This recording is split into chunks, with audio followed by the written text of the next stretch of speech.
Yo, how you guys doing this fine evening?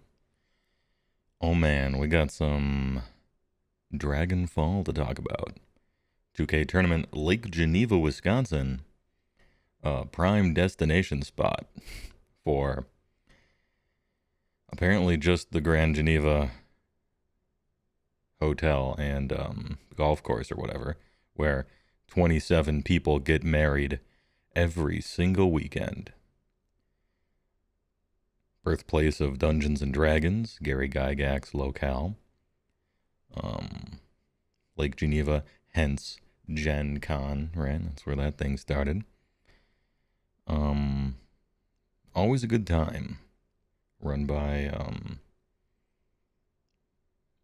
Heywoah and Yardwork, Truly Peak. Hey, please enjoy. Paint contest winner here. Oh yeah, I got a picture, as always, of, as far as I can tell, every army. And we'll be going through them as I tell stories. Because I think it's important, as a side note, I think it's important to show what real people in real life's armies look like. Everybody's experience generally with what people's armies look like is, YouTube, Vince Venturella, right? Instagram stuff, Discord people posting, and the people who post their stuff in Discord kind of know that it's the hot shit, right? Not everyone's a Sergio out there, even though sometimes it might seem like it. But I show everybody's stuff because this is reality, right? Like I'm like a passably okay painter at very best, and that's just the norm. Everybody, no highlights, not very good at blending, decent color choices maybe, right? Just unfinished mistakes all over the place. That is where everyone lives. That's what an army looks like. It's vaguely cohesive because they chose a color scheme, and it looks completely fine from 4 feet away, standing and looking down at a table. Sophisticated, relaxing, kind of invigorating. Everybody doesn't appreciate it like we connoisseurs do. Anyway, so we're getting a taste of reality here. Pestering Pickle thinks with a 25 tier 1 gifted subs. Massive, dude. Dude, I logged on. I have 45 subs. See ya. I'm out. I got my quota. Anyway, good show. Alright, just kidding. Pestering Pickle, big TY for the huge support, and CJ Busta for the 20. Big gifter. Carlos Manaz. Definitely pronounced the last name wrong. Apologies.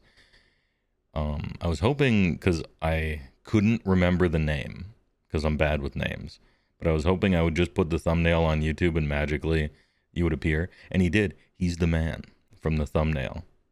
You didn't realize who you were talking to. It was a pleasure to meet. Hey, it was a pleasure to meet you. Great jersey. Look at that. Isn't that perfect? Frost Lord 23. With the horn stein, right? It was perfect. I'm getting a picture of this guy for sure. And it's going in the thumbnail. I probably, in retrospect, should have asked your permission to post a real life photo of you on YouTube. Now that I'm just thinking about that now. But, in my defense, it's a dope looking picture. And so I don't think there would be a downside to it. Also, I believe you were awarded most kill points as well. And there are pictures taken for the awards. So if you were cool with that, then you're probably cool with this. It could have been anyone, right? I'm going to catch up on some chat before we talk stuff. It's all good, Your Honor. Yeah. Most kill points, and we'll talk about that one. Most kill points, Beast Claw. Easy. Absolutely easy. But remember, we have to keep pretending that Beast Claw sucks so we get more buffs, right? We gotta keep it on the down low. Luckily, this wasn't a tournament that gets added to the stats, so we're good there. No big deal. You were stoked to get your first AOS tournament at the Tampa Open, but it was canceled. Yeah, huge hurricane. Cat 5, I think, right? As of today. Anyway, I hope it works out down there. Are you sad about Commander? I will talk at length about Commander another time. People right now are here for AOS. Don't tempt me. I'll talk about Commander and Magic and shit for a long time. I'll probably make a video about it, to be perfectly honest, but that'll be for later. When it turns out that I have less to say about this tournament than I thought, maybe we'll get into it. But good question. Frostboat on boat horn. Yeah. You have this exact same 3D printed ruined statue. Yeah, I mean, if you're going to furnish a tournament with like 50 tables worth of terrain, you're going to try to do it on a budget. So we give the TOs as much latitude as they need. Role Models was in the OSGT with you at Dragonfall. Oh, let's go. The Role Models. All right, nice. You'll have to stop me when I get to your army because I took pictures of everybody's. I hope. I even remembered this time for once because a few people told me. They're like, make sure to take a picture of your army because you always forget. And it's true, I do always forget, but not this time. Is there a part of today's plan to look at the new Warhammer community article today, or are you saving up for later in the week? I don't think I need to save up. Surely I don't have 4 hours of anecdotes for a 2-day tournament, right? Once this thing's petered out, we'll go on the community site and look at the stuff. There was a reveal that I missed Saturday. We'll check that reveal. Word on the street is I didn't miss much from that reveal. Besides the only time I ever get 400 viewers across YouTube and Twitch. What are you going to do? I guess we missed out on a shared, slightly disappointing experience. You'll keep pretending Beast Claw's trash until Stonehorn gets a ward again. Yeah, I mean, you're not wrong. No Thunder Tusks? Question mark. No, I only own 3 Thunder Tusks. So I just couldn't find the room to put them in the list. I just couldn't find the room, you know. The list that I brought, as you can see right here, to the list I brought here to Dragonfall was not my I'm going to do well list. It's a 4th edition has granted me the unique opportunity to do something that I've wanted to do for a long time, which is play 5 Frostlords on Stonehorn. Unfortunately, in 4th edition, they kind of suck. Pure Beast Claw in a real sense, historically, is at its best when it's really hard to kill Frostlords. And if it's really easy to kill Frostlords, then the army kind of sucks. So unfortunately, they're at their weakest, but I wanted to do it because it's funny. And I happen to own 5, and probably nobody else does.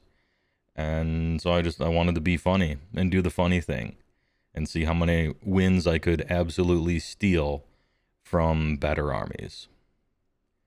And as it turns out, it did better than I thought it would, to be perfectly honest. You ran 60 Nurgle Chaos Warriors. You went 4-1. It was a fun Oh, I heard about you. I heard about the 60 Nurgle Chaos Warriors. You know, Age of Sigmar games could last 10 battle rounds. I don't think I could kill all of them. Absolutely oiled up.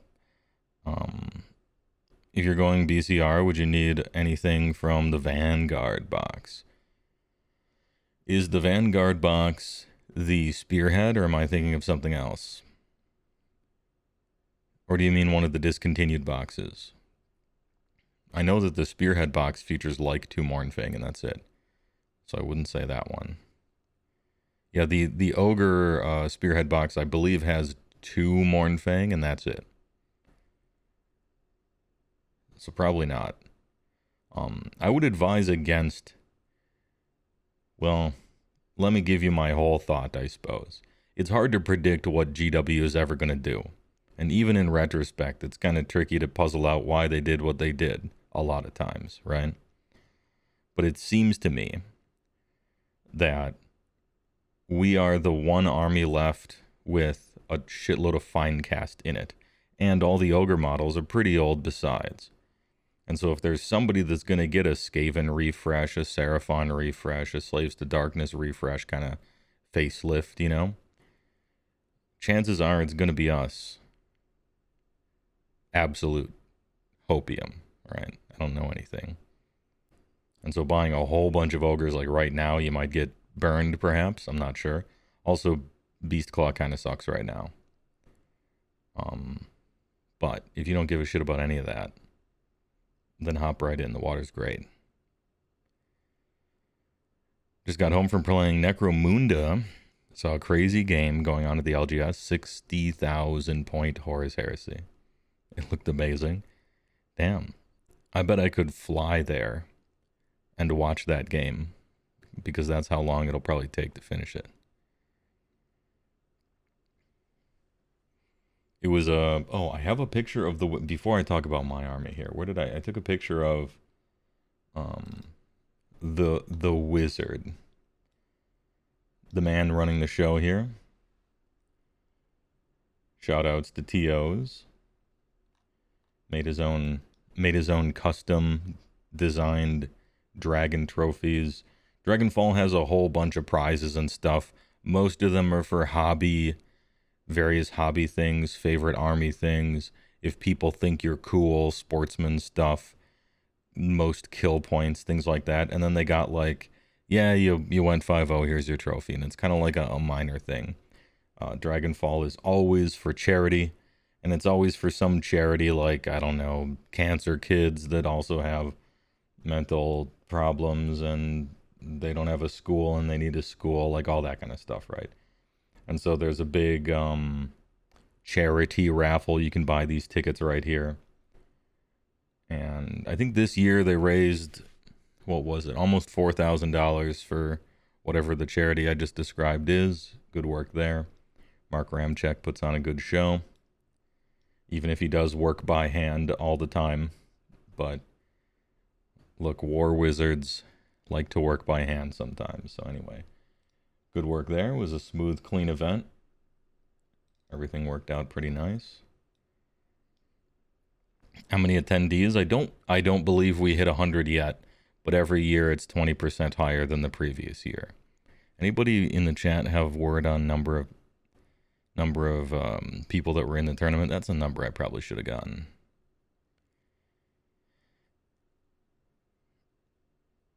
I don't know. I actually don't know. 60, 80. It wasn't 100 yet, but I think we're slowly creeping towards that one. So here's the army. I went with, I had to pull out some of the old stone horns before the customized ones, because my new Beastclaw list is kind of like a sampler platter. It includes a bunch of everything, right?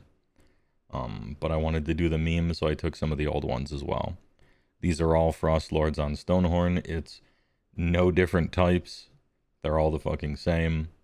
The one with the maw pot chained to its back is a priest. The one on the boat had the artifact where 0 times a game you can do a d6 mortal wounds, and the other two are just whatever. 5 drops. And then 2 of 2 Mournfang to do the capture the flanks thing, and if you put them there, chances are your opponent's 90-point capture the flanks guys. Mournfang aren't very good, but they can bully a 90-point capturing unit sometimes, or just be chaff if you need it. About 70. All right, sounds good. So who did I play against? Oh, and I met some people from the Discord. They flew out. CJ, Ubusta, and Jubes both flew out to really just cavort around the event hall, look at stuff, talk to people, and play a shitload of Commander. That was fun. Played Commander Friday until about 1 a.m. Played Commander Saturday until about 11 or something like that. Good time. Big dinner was all right. The conversation was great, but Lake Geneva is not exactly the taste of Wisconsin. So, it's kind of got the yup. You know what I mean? where it's got like your average pubs and stuff, but it's not exactly like the best representation of Wisconsin food for the most part. But it was still fine. No big deal. Lots of Commander, the food was alright. Adepticon should be better. Milwaukee's a city that has a population, so that place has some better eats. Oh, about 76, it says, according to the website. Nice. Been tinkering with lists for your next army project. Possible option is Neferata. 8 Azkurgans, 30 Blood Knights in a 1-drop. Sounds delectable. I went the opposite direction with drops. I'm like, you know what? If you're 3, you're basically always going to be forced to go first anyway. So you might as well be 5 drops. So I was.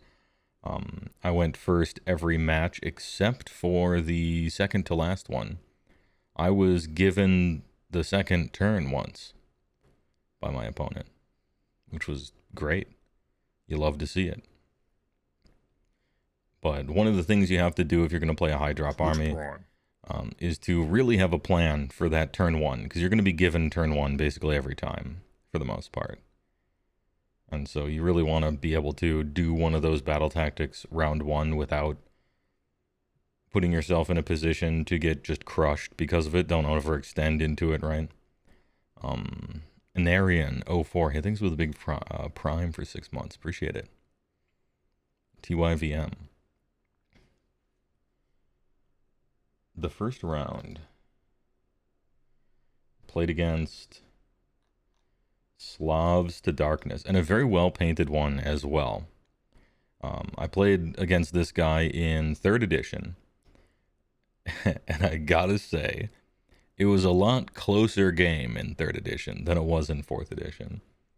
But these guys were looking great. As you can see, good guy Slaves to Darkness player, not playing Be'lakor. He had some self-respect for himself and his opponents, so not bad there. Appreciated it. A lot of Dark Oath over here for some chaff. Big dudes with big horses. Looking great, right? Lawless Dalen thinks a big prime. Yeah, he's very mindful. Now, do I think that playing Be'lakor is like rude or mean or cheesy or something? Not at all. If he happened to have Be'lakor in his list, what I would have said is, this Slaves to Darkness player is playing correctly. Yeah, Be'lakor is the best shit. You start a list with it, for sure. So don't misunderstand my playful ribbing. Doing non-trog gets and being an enjoyer of fun, you're also middle fingering the drop war. If your army can do it, then go ahead, yeah. It's the way to play as much candy as you like. Anyway, Loudsdale, thanks to Prime for 17 months. Anyway, this was a Slaves to Darkness. I think I took a picture. I did. Now, this is the thing that I still forgot to do almost every round, but like take pictures of the initial setup here, right? So he made his little castle. He's got the boys out front that are hard to kill right here. The sneaky little monster killer, foot hero. All the cav on this side. And I'm like, I'm going to get those flanks and be given first turn, and then I can collapse wherever.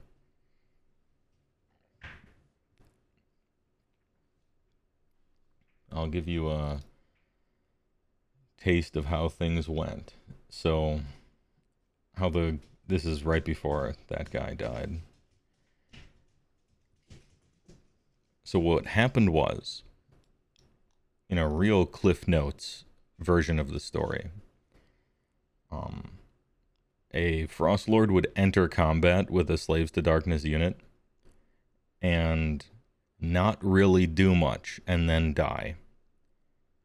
And that basically happened every turn. I want to say battle round 3. I was out of guys and just the game was super over. I lost like 8 to 36 or something like that. All my guys were dead. One of the cool things that happened was he had his little foot hero guy. And his little foot hero guy attacked over some Chaos Warriors into a Frost Lord. And he did 15 damage and just killed it. And I'm like, oh, the foot hero guy, huh? Just killed him. That guy's kind of nice. He's kind of nice with it. It was sick. His army was sweet. It looked cool. It was good.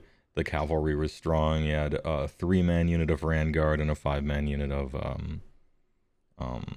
Cast Knights with the Hero Knight over there. And it was awesome. I would roll a bunch of 4s to attack and mostly miss all of them, and then he would pass some saves and just kill them. And that's kind of how the game went. But good opponent, good game, well played, and I got absolutely smoked.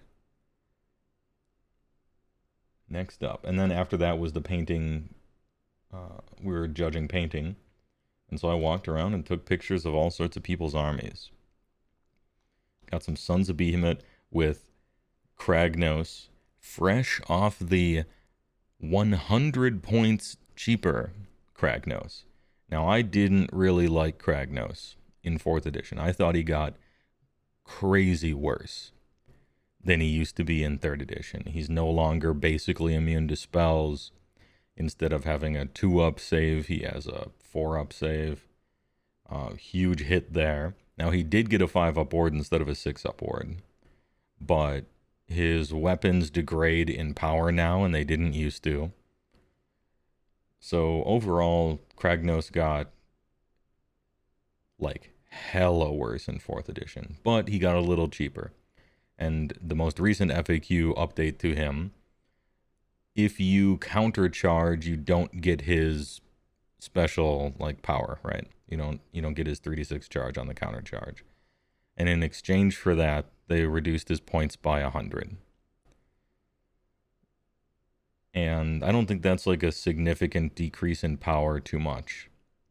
The fact that you can't like countercharge 12 on average. Like whatever, to be honest. But making him go down 100, I think that opens him up for some of the armies that really need something like that. You played that guy in your last game of the GT, your first Slaves to Darkness army. Oh, nice. Role models. Was he the one loss, or was he the one of the wins for you? Slaves to Darkness mirror match against 60 of them. Does he lose that on paper? I'm kind of thinking now. Maybe he does. Anyway, Sons of Behemat. He brought these. It used to be that you could bring technically all of them, and before the game began, you'd choose one of them, one of the lores to get, but they FAQ'd that, which normally I don't like. Like, I think in general, the game should be moving towards a direction where you choose as many things at deployment as possible. I don't like choosing it on the list. I like choosing it after you've seen your opponent. I think that's a certain way to kind of have somewhat of a sideboard in the game.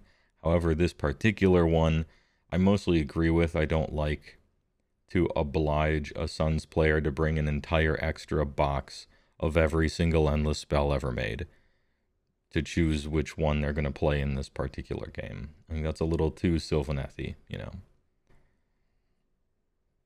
You got the win against him, 48-26. All right. Yeah, I don't know if fair and square but really good slaves can deal with that kind of damage check, at least on paper. Is that Peter C? Let me move this up a little bit. There you go. Trying Kragnos in your Ironjaw's list, hoping he can bring some juice. Dude, Kragnos is kind of nice at his point cost. I think I got another picture of this guy's when they're not in tins, so we'll move on from that. Bring in the rats. Also, special notice. Notice anything? Isle of Blood rat ogres. A connoisseur. I see. He's got new rat ogres and the Isle of Blood ones. Very nice. Very nice. I talked to this guy a little bit, and he said that these little Doom Flayers were really pulling their weight. They were very nice for him during the tournament, which is nice to hear. This is a Warp Seer, of course, because, I don't know, all the big Skaven, like the giant Skaven guys, seem to be, as an outsider, way overcosted. But Warp Seer is the closest to being alright, because all of its abilities are good. I still think this one is pretty overpriced, but the rest of them are just kind of right out. Looking for some reductions on some of that stuff. Physics as well. I asked, is Lightning Cannon 2? Because all the Skaven players, I asked the main question that I wanted to hear from Skaven players. How long did it take for your Lightning Cannon to blow itself up? Because I'm collecting data. And this guy said 3, which was the highest number of shots I had heard in the entire event. The average is 2. I heard a 1. But this guy gets the trophy for having 3 entire shots with the lightning gun before it blew itself up. It blew itself up on the 3rd shot, that being said, which I always find funny. It's pretty cheap now. I think it went down. Isle of Blood, huh? Corn player? Hey, I love that too, yeah. You still like Thankful? I would like his points to go down. I don't dislike him. I just look at Skaven and I'm like, man, your big rats are real expensive for some reason. I like how the Life Swarm for the Giants is a pink base. Let's go back to it. Yeah, it does.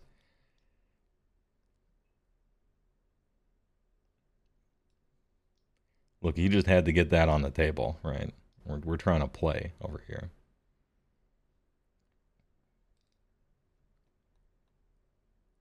Oh, we got the boingy things. I remember this guy. He's got the funny boingy things for the display board and like rocks all over the place. The gemstones. If you look real close, these annihilators are dinosaurs.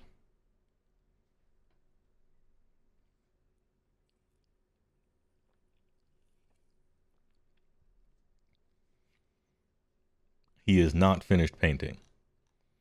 But that's fine. Play what you got. Don't mind that. Gotrek detected.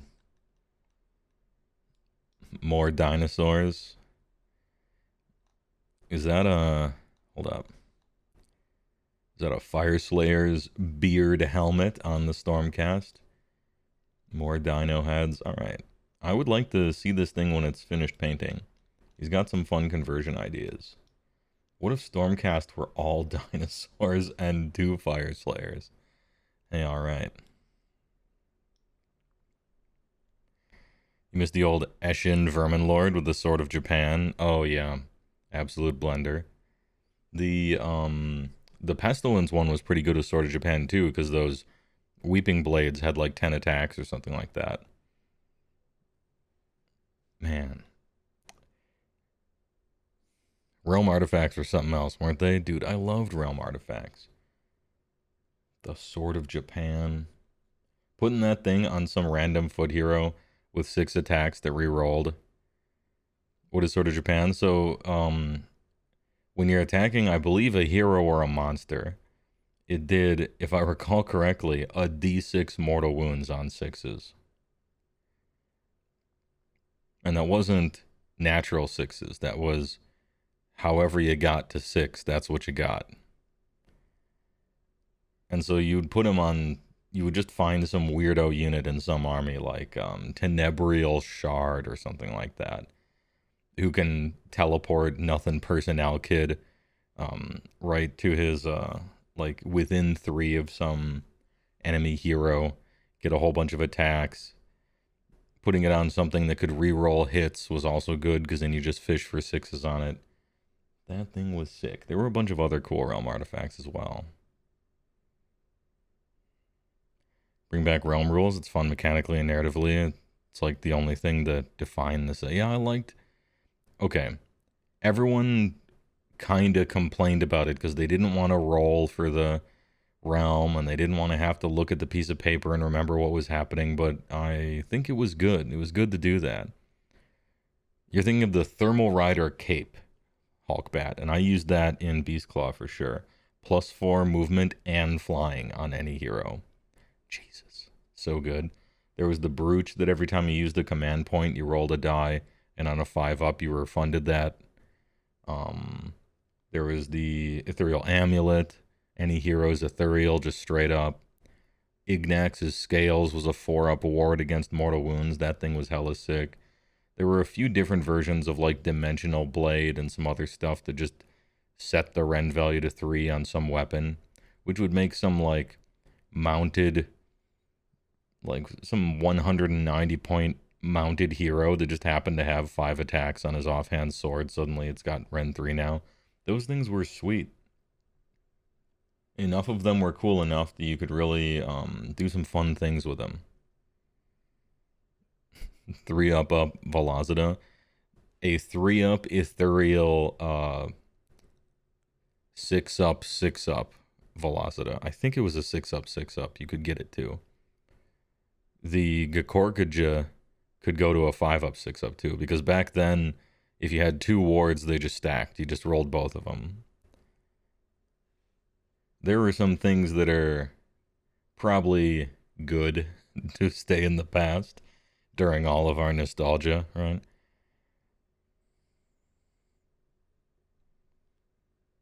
But I kind of long for the days of tons of choices and tons of random cool shit.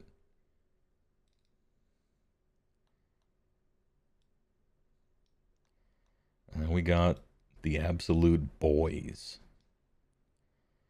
Bunch of gluttons, bunch of lead belchers. Got the Gorjors, Butcher Slaughtermaster, the tag team champions of Guhur, a big old Iron Blaster, and Crag Morose, as well as a Purple Sun made entirely out of blood.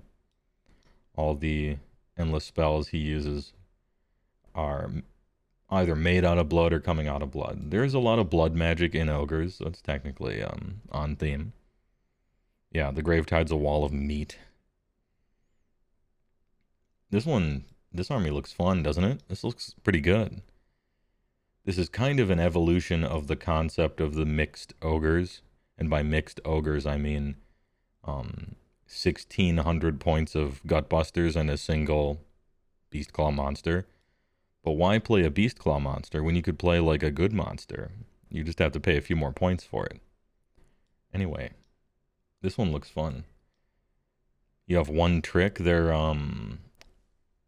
ambush really is pretty interesting, I think, on these guys. I rather like them. I'm waffling whether to pick some up or not, and I might do it because I think they're... Maybe this defeats my own thoughts on it, but Gorgers are, I think, simply overpriced. Like, 260 is just too much for them. Like, it feels bad to take them because they're that expensive. However, when I put them on the table, TTS, because I'm practicing with them, I really like them. They mostly do the job I tell them to do. You know, sometimes they blow the fuck up because they have no defense at all. But they really do shit when you put them on the table. And so maybe that defeats me saying they're too expensive, right? Maybe that just means that they're not too expensive. I think they are, though. But they really do. They add like one trick to an army that has 0 tricks at all. And that seems fun. You got run and charge, tons of bonus attacks, just humongo damage, 1 trick, and then big guy with humongo damage. And 2 of the best foot wizards in the game, I think. Maybe I'm overstating it because it's so surprising. But I think really, Butcher Slaughtermaster are 2 of the... Even though they're like ogres and normally you think wizards, you're like, oh, Tzeentch and Lumineth and stuff. But if we narrow it down to foot wizards, I think Butcher Slaughter, if you consider their price and what they do to the army, are some of the best in the game. Although, playing with a Maw Pot, I think is like just wrong. I think the Pizza Pit is for sure the way to go, even if you're in Gutbusters. But I'm not the person who bought the army and painted it up and played it, so they probably know more than me. I really like the Pizza Pit. There's the plus side, they look better than Yetis, which cannot be overlooked. Oh, I can overlook Yetis real easy.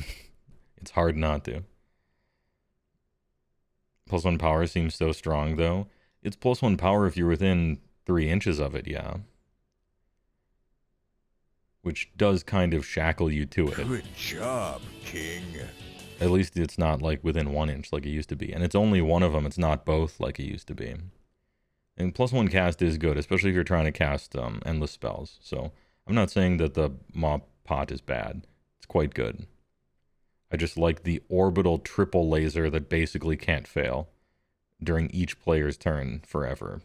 I like that thing a lot. Disaster Planting is a tier 1 for 13 months. Lucky 13. A baker's year. Power would be better if it gave priests +1 power. I don't know why it doesn't. Half of the army is priests, you know, you'd think you could give them something, right? It is kind of weird that both of the terrain features are only usable by wizards. And half of the army is wizards and the other half of the army is priests. It's weird that we have 2 terrain features and they're both for guts, but I've made that complaint before. Can't pray with your mouth full? Well, they're casting spells with their mouth full. Anyway, Slaughtermaster's sick. Very nice setup. Very nice look. Good work. Good army. Yeah, it doesn't need a hero to babysit the healing anymore, which is big. Because I didn't want to. Oh, we got an effulgent Zinch over here. Oh, man, it's a little out of focus. I was probably focusing on this thing or this thing. Apologies. I was trying to get everyone before it was too late. Whole bunch of Skyfires. Yo, that's a lot. Got the big bird here, both heads. Apologies, person who has chips. But you don't see this scheme a lot. Look at this. Yellow submarine yellow, and then candy blue with some purple here and there. And then a bunch of gray. These guys looked sick, actually, these guys here. They're custom.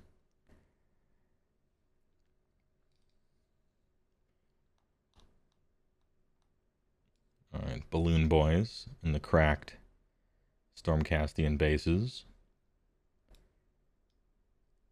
Shiny and steel. 6 Balloon Boys with the saws, okay. Sawzalls. Got some pikemen over there. The dude with the gyro hammer and the smokestacks. Oh, man, I think KO look cooler than people give him credit for him. Well, this is, hold up, this is a lot of the melee guys. 12 melee guys to be delivered with the littler ship, the melee ship. Interesting. Only 5 thunders. We found the only honest KO player in the world. Anyway, good work. I like the rune. I like the rune writing over here as well.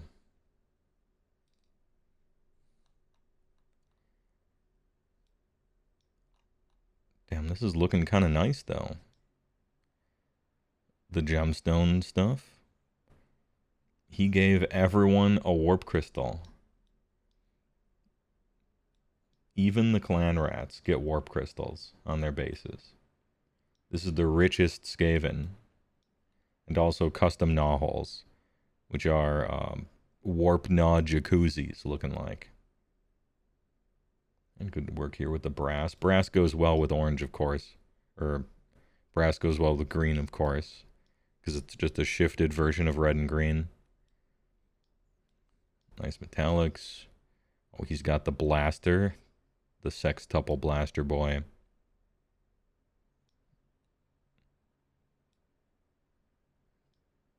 He went with 2 flares as well. Maybe it's more common than I thought for there to be 2 flares just kind of running around as the last few points. You played that Skaven army too? His name was Chris. Cool guy. All right, nice.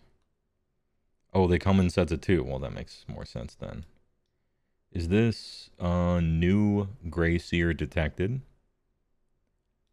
Which I think is a wonderful new sculpt.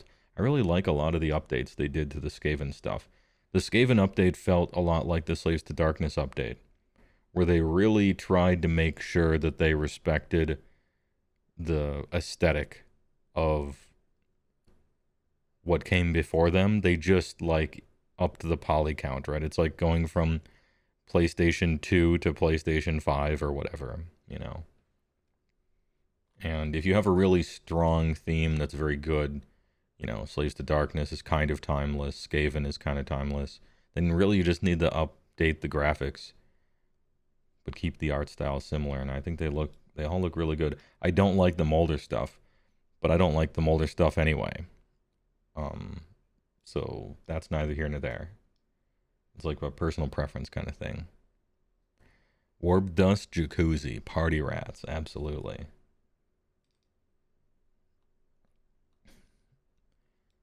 Lumineth.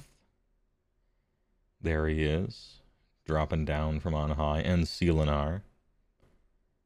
What do we got? We got some Dawn Riders over here. We got some Shoot Men, some Pike Men. And then we have endless spells that will be auto-placed upon the table every turn, no matter what.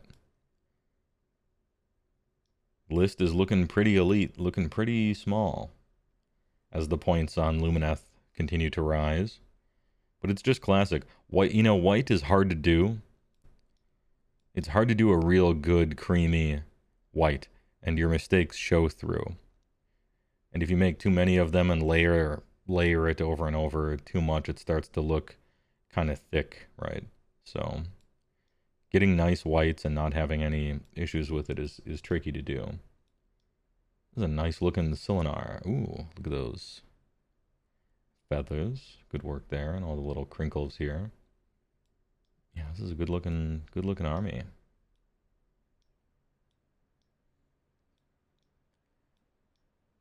Oh. Single mistake detected. 2 out of 10 would not bang. No, but look at this. This is how you look at it when you're standing there, right? This is about how big it is if you're just standing next to the table. Looks great, you know. Don't worry about it. When you're judging your own stuff and comparing it to other people's, don't worry about it. Next, throw him into the purple sun. Oh, look at how dense with color dense this one is. Completely different type of Lumineth army, right? We got the Fox King over here. Rich colors. Not quite rainbow, but close enough. I don't want to say Skittles because as soon as I do, you're going to not be able to unsee it. But it's kind of a, yeah, we're skiddling. Double Fox Boys. Got the Blade Lord up here. And the sister. He wanted an extra monster in his list. Good work there. Bunch of bows. Bunch of kangaroo riders. Lots of flocks too.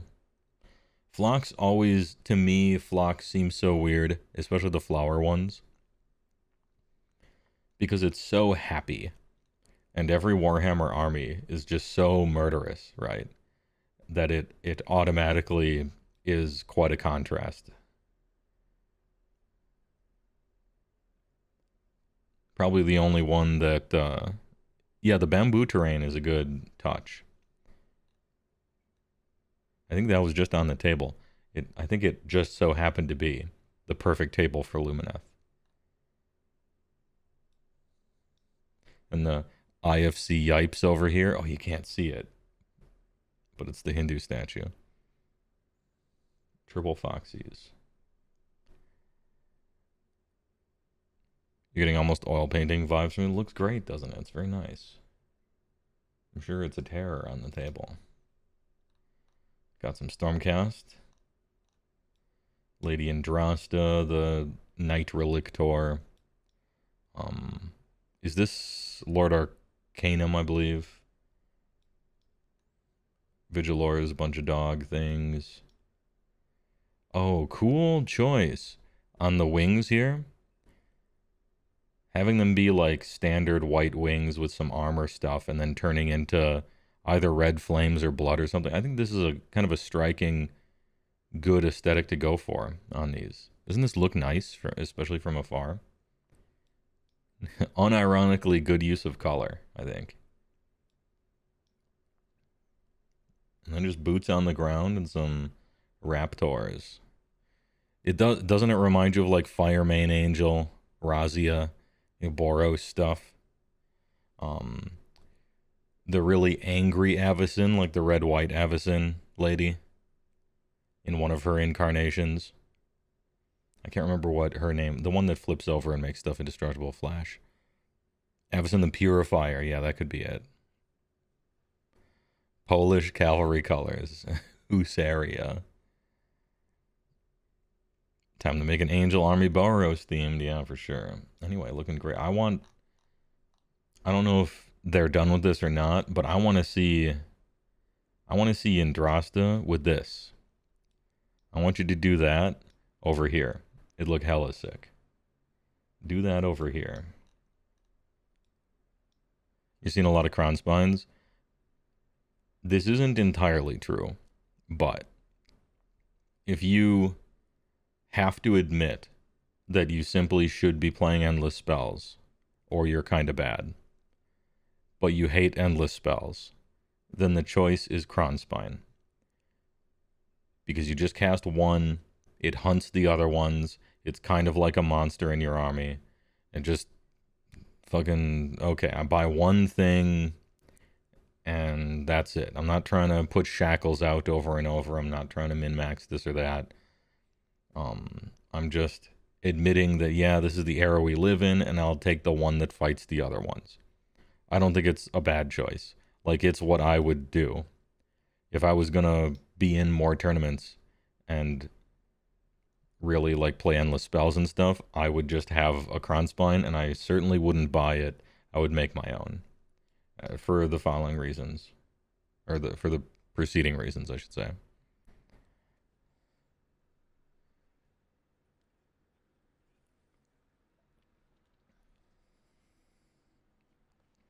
You played against this list? Dan is an awesome dude. Nice.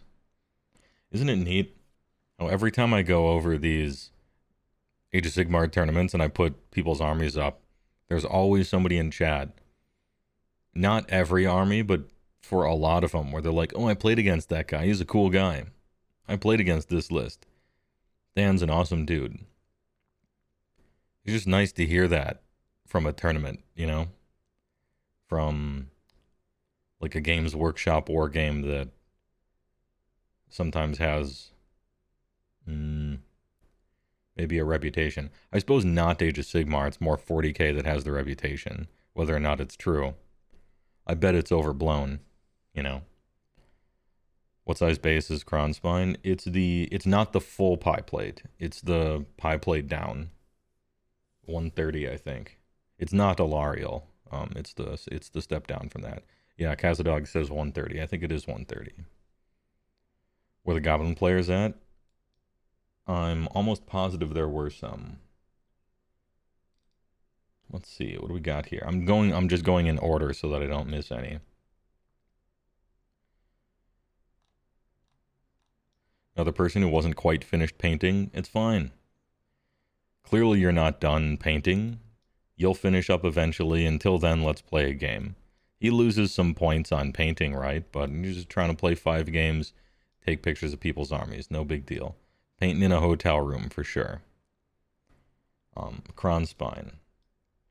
Shoot'ems. A bunch of dogs. Oh, these are the Vigilors, right? The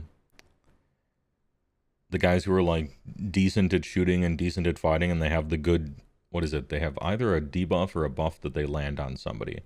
It's like either +1 to hit or a debuff on the enemy that you shoot. I think it's a +1 to hit.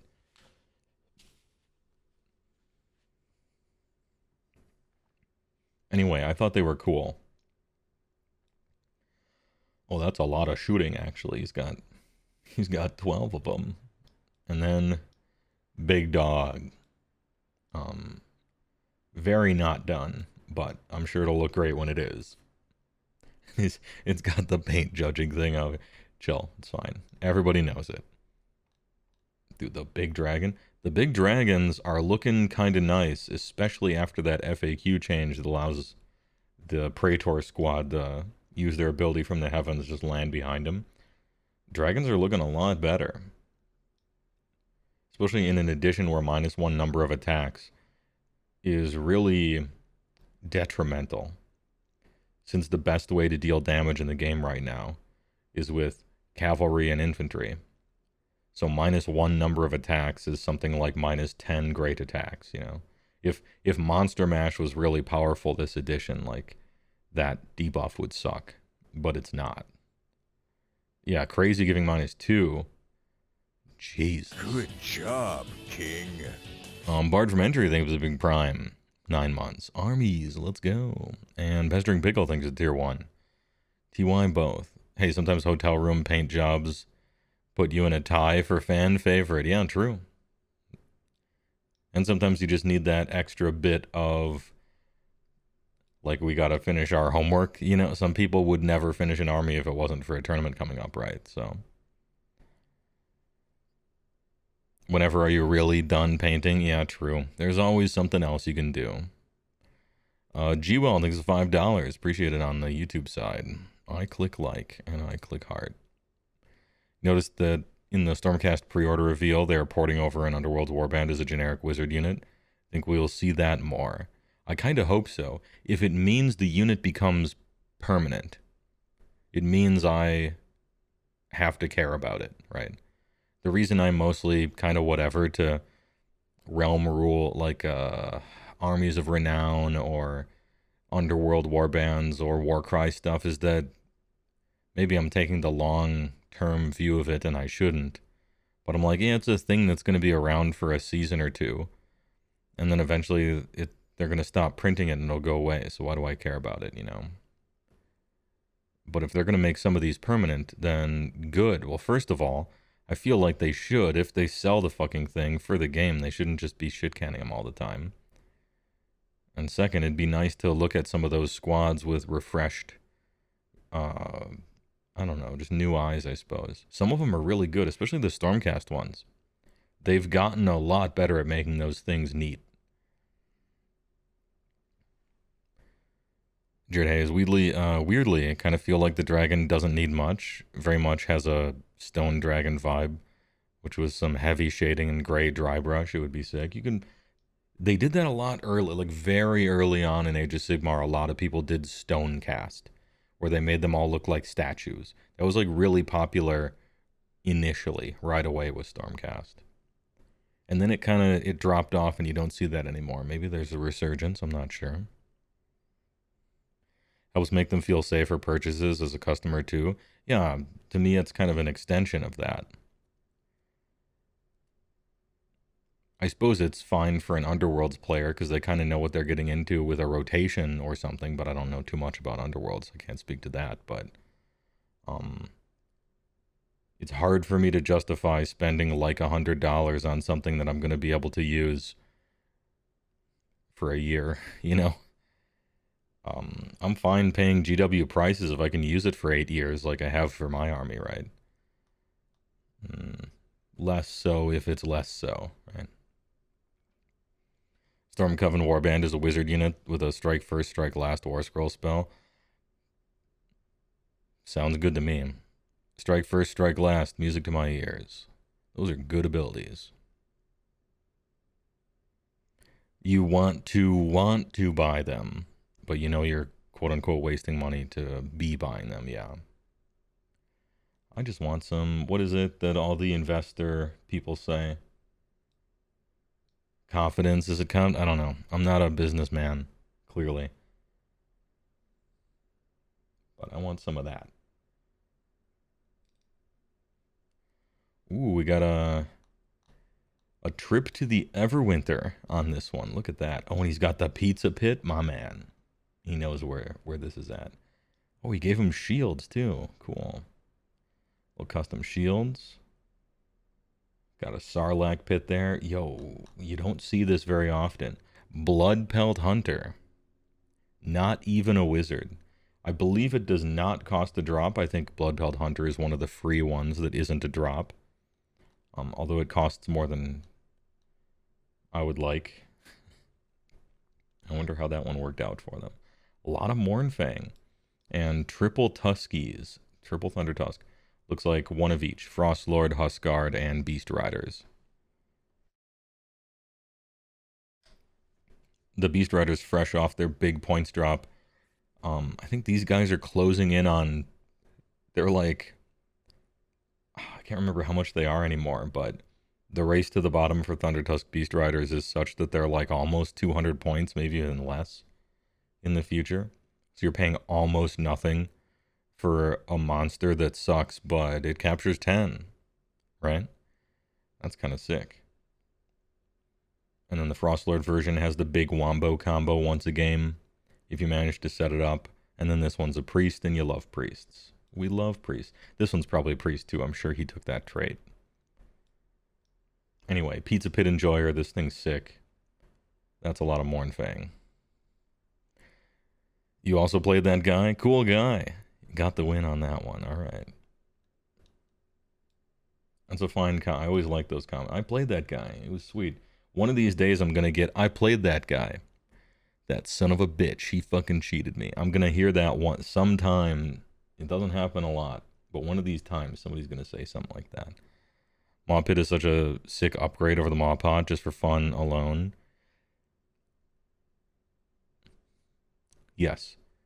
Having played with Maw Pit a lot on TTS, it is very fun to shoot satellite lasers. And it kind of harkens back to the Great Maw, right? The thing that was once their god. I think the Great Maw makes a lot more sense than some Killer Instinct 2 last boss looking ass orc god thing. Like, who? Get that green skin out of here.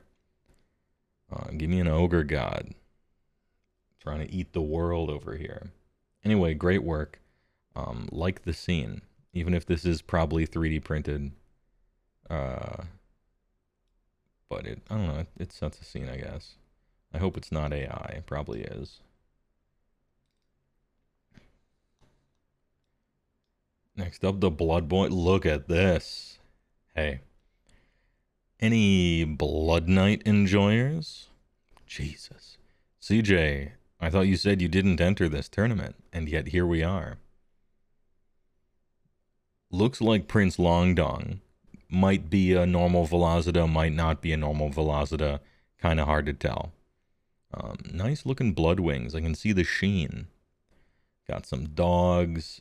Got a vampire on foot, and an actual million Blood Knights. When you were born to play Beastclaw Raiders and you accidentally chose Soulblight, but you built a Beastclaw Raiders army anyway. Man after my own heart, let's go. And a Krondspine. That's a lot of Krondspines so far. Yeah, because nobody, and I mean nobody, wants to play with endless spells. Everyone hates them. They don't want to buy them. They're fucking annoying.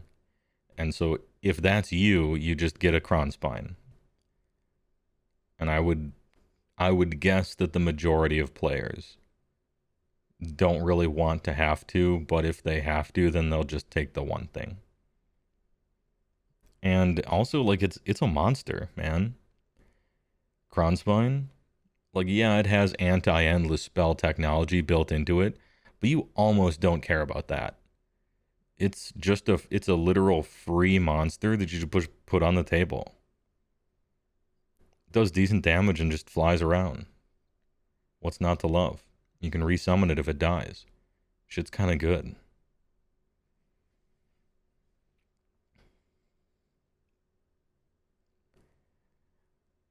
That is just GW stance on ogres since time immemorial, and that they have to play second fiddle to orcs. I don't mind playing second fiddle to whoever as long as I look cool and I'm fun. If we got a job in the lore, I expect the job in the lore, right?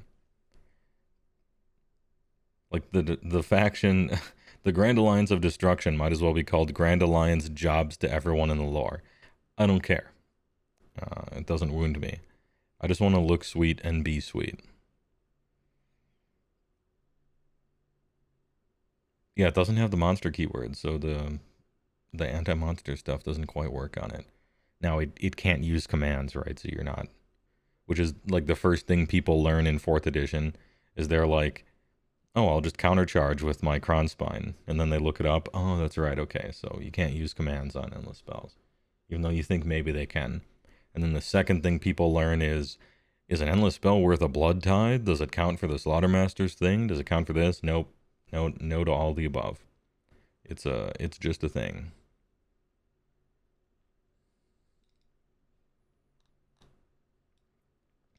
Oh, look at that. He's got a little tiny Dinotopia man right on top. Extra bonus. Little Brontodon here.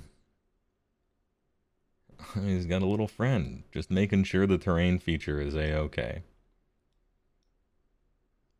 Got some chameleon skinks over there with the funny little weapon and headdress stuff. Bunch of mounted guys. Skink Starseer. Big jowls. Crocodons in the back.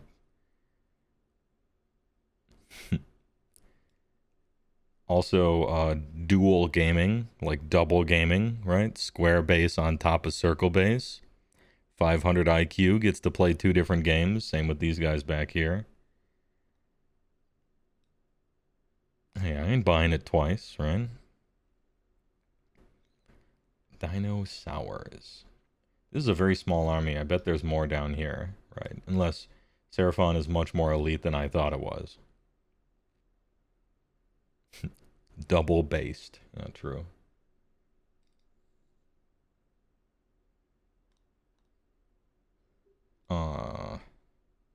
This can't be the whole thing. But it's what they had out. Triple Vanguard. Oh, what's the new chick's name? The big lady with the cool ass mount. Oh, she's really good with Vanguard because there's a combo with her. Is it Abraxia, I think? She's hella sick. He's got the Diablo 3 portal demon. This looks like the caster version on the Manticore. Man, what a night and day difference in these 2 sculpts. 100% awesome and 100% old and fugly for the sculpt. Yo, flying custom dude, I wish I got a better picture of this guy. Bunch of chosen. I think there must have been more to this army, unless this is just the most elite, humongous guy. Yeah, there's got to be. I bet there's more for Vanguard. If he's playing Abraxia, I bet there's more for Vanguard in here.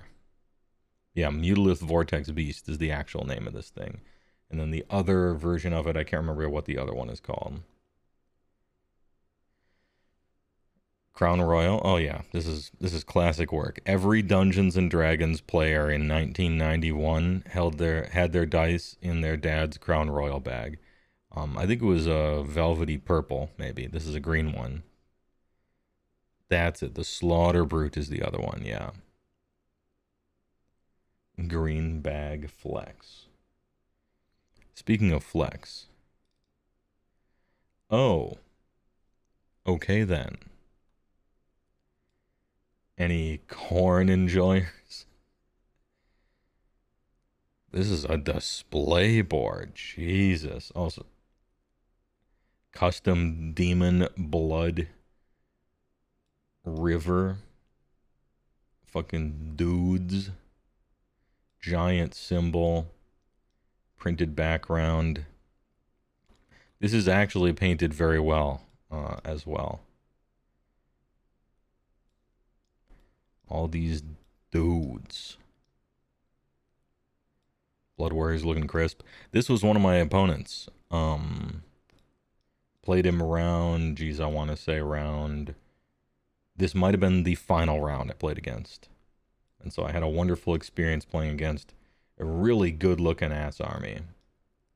All these dudes are looking sick. He had a massive unit of Skull Reapers that I was kind of terrified of. And then a bunch of blood warriors and shit. It was sick. And the cave. Notice how it's kind of lit in here. All right. The bloodletters are coming out of the red light cave, the teleport district. This thing is actually floating above the water. Jesus. Not bad. Did he have Man of War playing? No, this was a good one. So it takes all kinds. You know, there were people whose shit wasn't finished. There are people whose shit was not great, but they did it, you know, and they finished it, and that's what they can do, and they're on that part of their hobby journey. And then there are people like this. Tournament will have them all. Dio album cover looking display board. Yeah, some Ronnie James Dio stuff. Anyway, that one looks sick.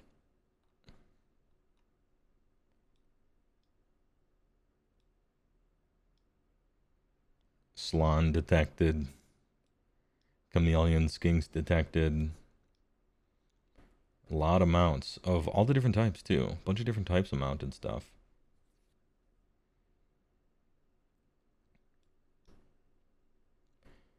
A little orange but sandstone-ish colored bases with some nice inlays.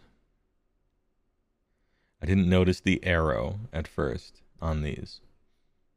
I didn't think it had that many PlayStation button symbols on it. You're surprised that's 2K? The cavalry is actually pretty expensive. Each unit of 3 is a lot.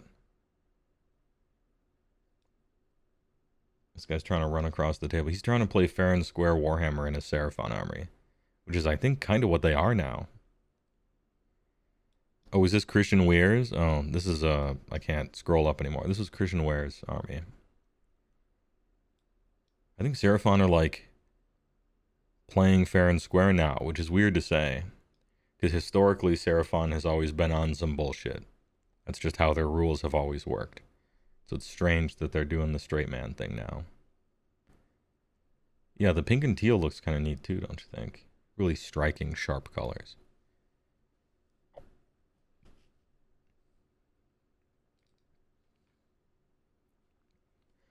And then a completely different Seraphon. Look at this vine work. Looking good. And having these things be metallic, I think, is a really nice idea. Makes them pop out. Just smooth pastel sort of colors here, right? Gossamer blue and light purples. Almost looks like what would you call it? Like chalk, you know, like chalky color. I really like this. It's a very soothing Seraphon army. It's just looking good. The Black Sword and Phaedros.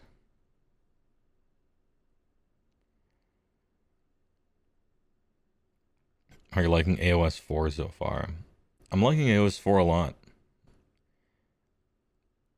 The edition just came out, and, you know, I've only been to one tournament so far and played a bunch of games.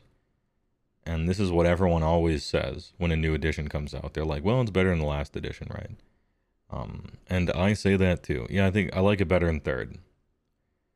And the problems with fourth are, to me, super easy to fix and, like, really obvious. You just, like, pinpoint a few big ones, and then we're good. The state of my army itself is really bad, but that's not the edition. That's just, like, the index that I got. So I think that's different. Anyway, good work. Albinosaurus, yeah. I think this is a cool one. You don't see this type of color that much. Everyone's usually really loud and forceful with their colors. And you rarely see moonlight stuff or pastel stuff. I like it. Good work. Oh yeah, we talked about this one already. Got some bigs and crag big.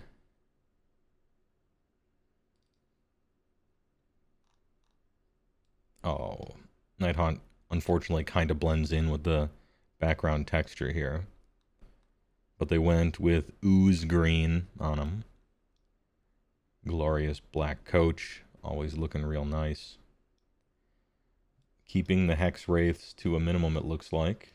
Still a good unit, though. A whole bunch of the what are they called? The snipper lady, the ladies that have the scissors. Can't remember what they're called. Bladegeist Revenants here. Lady, oh yeah. Reikenor the Grim Hailer. And looks like Grimghast Reapers, those are the ones with the scythes. Kind of went Neapolitan with it. You like to see it. Dreadscythe Herodans, that's it. Couldn't remember the name. Are Fire Slayers the definition of fuck around and find out in 4-foot tall models? Yeah, Fire Slayers are cool. Like, their rules are sweet. Blazing runes, fighting first sometimes, pretty durable but still having good damage. You have a decent amount of priests and prayers and stuff like that. The Magma Droth is actually good, as long as there's a Forge Father on top of it. Your problem is, you're unbelievably slow. In a game where being slow is bad. So you start out behind and you gotta try to catch up. I think they're fine. They're like, you know, I think they're in the middle somewhere. If you're talking about power level, they're fine. It's good to hear you're up 2-1 with the glorious Rat Boys so far. Lost Slaves to Darkness, won against Stormcast, and a Bloodbound themed BOK army. Nice. Yeah, Skaven are fun this edition, I think. Next up, a different Nighthaunt. This one very color-coded. And red and light blue. Real striking. A nice looking Lady O in the middle there. Some Hax Wraiths, Reikenor. Oh, the cross boos. Actually playing some cross boos. You'll love to see it.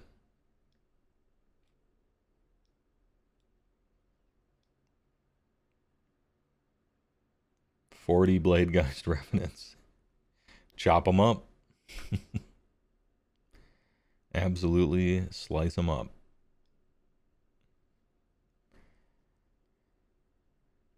Are they new player friendly, and who effectively counters them? I don't play them, so I don't have a keen insight on who is the paper to their rock, right? For matchup analysis. Are they new player friendly? Yeah, I think every army is new player friendly. I don't know of an army that's not. Like from a gameplay perspective.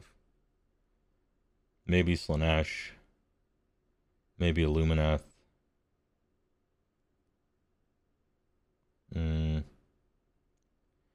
Yeah, I don't think the game is like terrifically complicated. Tzeentch, I think Tzeentch is real easy.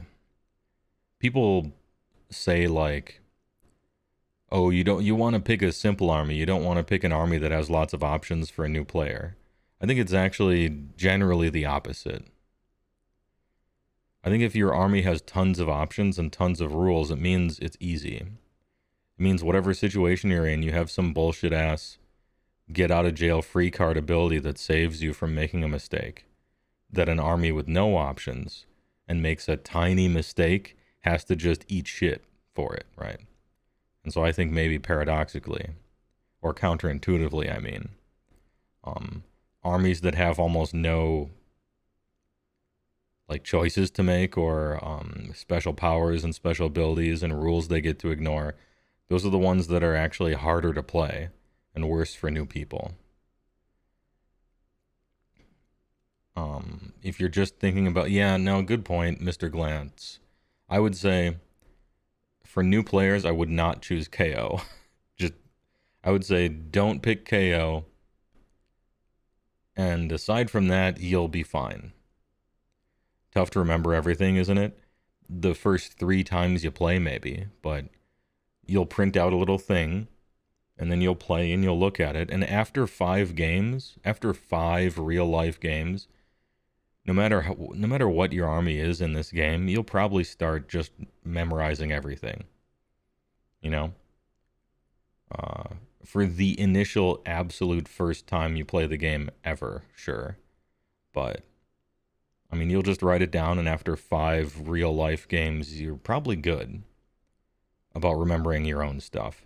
And keep in mind, too, or at least I like to, is it's good for an army to be easy to get into, but you also don't want someone to hit that ceiling too quickly. You want there to be a decent ceiling to it.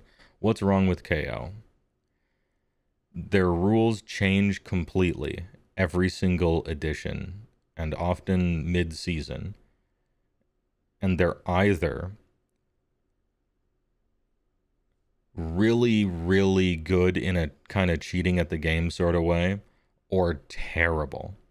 And so you're just bobbing back and forth between being useless or overpowered in a way that everyone complains about, with really intricate rules that change based on an FAQ.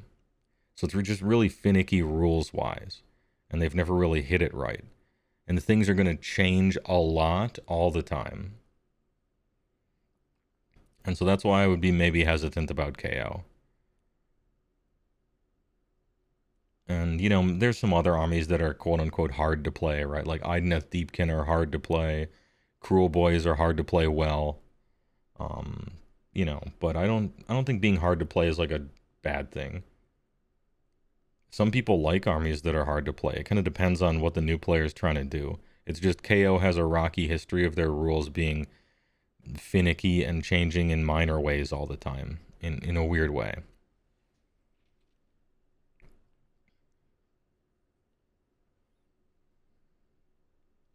Aren't Gits also weird to play? Damn. Gits are... depends on what Gits you're talking about. Gits is 3 armies in a trench coat that never really got fully done up together. The coat hasn't been fully buttoned up so much. There's one of the armies in there is called Spiderfang.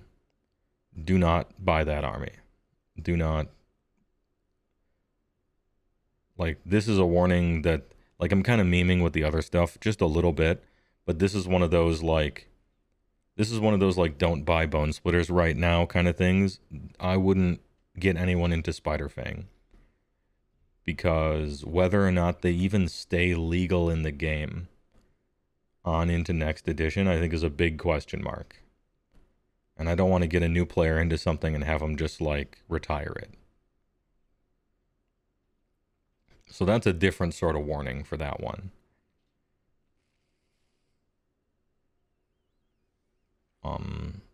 If you like playing ogres, but you think trogs look cooler, then trogs are good. If you like playing weird guys with a million abilities that are bouncing all over the place and die constantly, play Gits. I think Gits are better than people think right now. I don't know that they're good, but they're, like, better than people think, I guess. I think they're good. Ahem. You heard Sylvaneth are difficult to work with because of trees. It means you're going to have to buy some trees. And if you're going to go somewhere, you have to lug some trees with you. Which is maybe annoying for some people, or a deal breaker for other people. Sylvaneth are very good right now.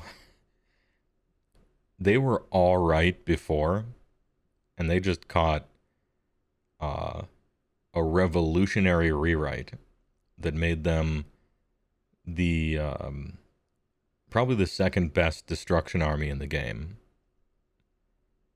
Except they're in order. The best destruction army in the game is Sylvaneth, arguably. The second best, tied with Sylvaneth for the best destruction army in the game, is Nighthaunt. And then the third best destruction army in the game is maybe Cruel Boys if you play it really well.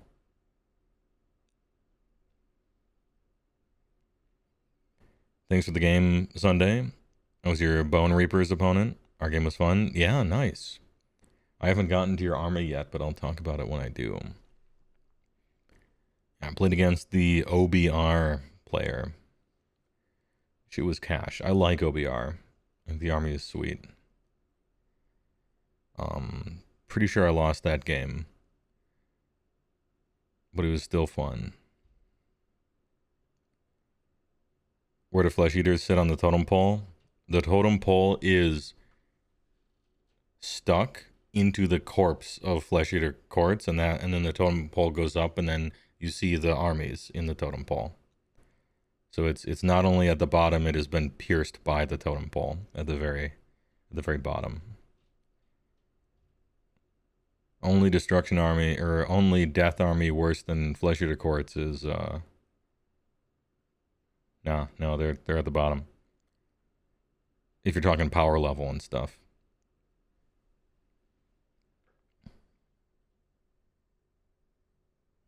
Haven't seen a rewrite this good since Ironjawz became before the War Clans book released back in 2019. Yeah, Sylvaneth is looking hot. It's looking hot. The winner of this event, by the way, was a Sylvaneth player who was like constantly talking about how he couldn't believe that they wrote that they let him do this. They're like, I don't know what they were thinking.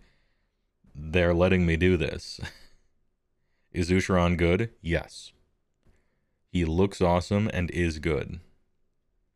And because they failed really bad to write army rules for you, you have to play Usharan because he gives you your army rules. They don't really work without him. And I'm cutting to the chase with a real long story short on that one. Luckily, Usharan looks so sick that you actually do want to play him, so it's like not a big deal.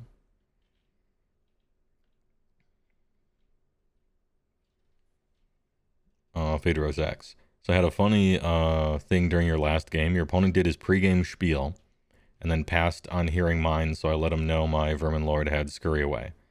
Later on, he does Slay the Entourage and picks the Vermin Lord, and then you roll the 3 up and just scurry away.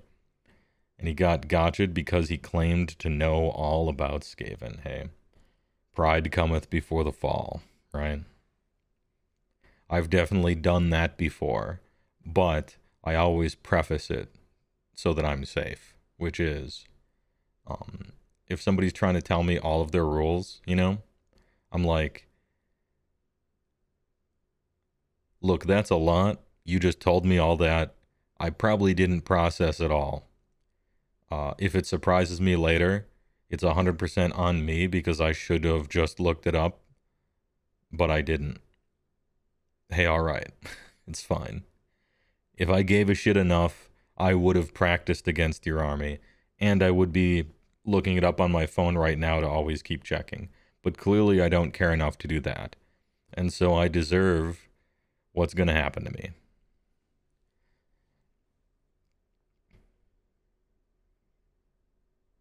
FEC was the last book of last edition, and it was peak until the new edition launched. Like all last book, the edition armies, they turn to suck immediately. Yeah, they stopped doing this, but they often say things like, this book is written with next edition in mind. And maybe they had it in mind, but it just never works out. It never ends up doing that. I think the one time maybe it did was Soulblight, last from 2nd to 3rd. It kind of did there. You know, I made mistakes in games, right? I'm like, I'm gonna do seize the center, right? And then I proceed with my turn, and I get to my movement phase, and I look, and it turns out that there's a terrain feature in the perfect place so that I can't actually get within 3. And I'm like, oh yeah, I should have looked at that. Or, you know, my opponent's foot hero that's anti-monster is like right there, and then I go in to fight something, and the foot hero piles in and kills my monster. I'm like, oh, that's right, that guy was there. That was the foot hero with anti-monster. Yeah, you know. Dylan! You son of a bitch. Dylan. You son of a bitch. Here, let me put the coolest one we've seen so far up. Amazing Plibet. Big Raider with 34 viewers. Hey, thanks for showing up. I'm going over. I took pictures of everybody's army from Dragonfall, Age of Sigmar. And we're just going over them. Who can say where your bathhouse? Only time raid. Oh, shit. All right. Nice one. Looking kind of big. Yeah. This was somebody's display board that they made for their army. Their corn army. And so I decided to put the impressive one up because the Raiders just replied. You know, I played all day Sunday in full plib gear. All right? I don't leave the house a lot, and it shows. I had the new plibby t-shirt with the Japanese text. I had the plibbo hat. 80s sunglasses. 2016 Doom hoodie. In full cosplay outside goer gear. Absolutely plibbed out. Oh, and so was CJ. I played Commander with CJ Saturday. He had the plib hat. Gotta represent, you know, you gotta rep the gear. If you're not wearing the gear of your favorite VTubers, I mean, are you really a fan? Yeah, he repped the hat.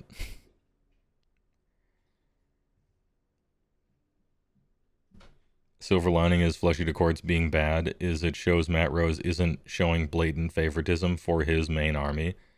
Yeah, I wouldn't expect him to. But then again, I hear Games Workshop games have perhaps had an issue with that, had like a problem with that in the past. So I guess, and it is a silver lining, I guess we're past that time, at least. Grindus, Karazai, Ionis, Stormdrakes, Dracothian Guard. Let's go. Where were we? Oh yeah, if you look closely, these are all metallic. He painted his Seraphon toad casting dinosaur army in Lamborghini, changes color as you walk past the paint job of it, metallic car colors. And so the picture doesn't do it justice, but his dinosaur army is painted up with car paint jobs. Hey, all right.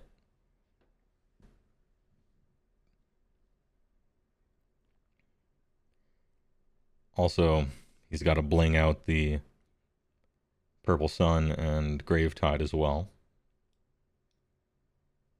With the dudes. Yeah, there are a lot of Seraphon here, surprisingly.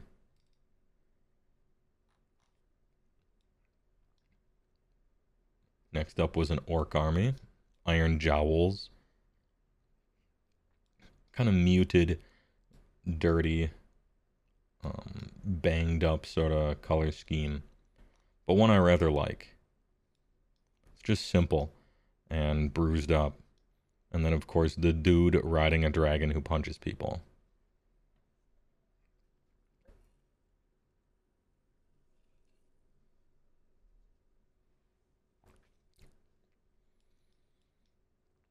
This one was looking good in real life, I gotta say. I still haven't played against Iron Jaws that wasn't pig spam. I played against Big Pig. I played against the pig spam version, but I haven't played against the whole bunch of brutes, a whole bunch of Ard boys kind of list yet. And now that they can wah every single turn of theirs, I'd be interested in seeing what that looks like. Ooh. Sorry for the... Jesus. The effulgence of this. Absolutely rainbow hues. Doesn't it look like the camera caused an error or something? Like you're seeing the color information peak on the histogram? Look at this neon Tzeentch. And the terrain they're walking on reminds me of a No Man's Sky planet, right? Which is blue with purple tufts, I should say. Synthwave Tzeentch, yeah. Tzeentch wave. Golden rings around the bases, absolutely disgusting. They should be black. Gold is a good choice if you wanted to draw the eye from here to here, for sure. I don't think you should ever break the rule, but if you're going to, it does look nice. Yeah, the POV, you're the predator looking at someone's Warhammer army.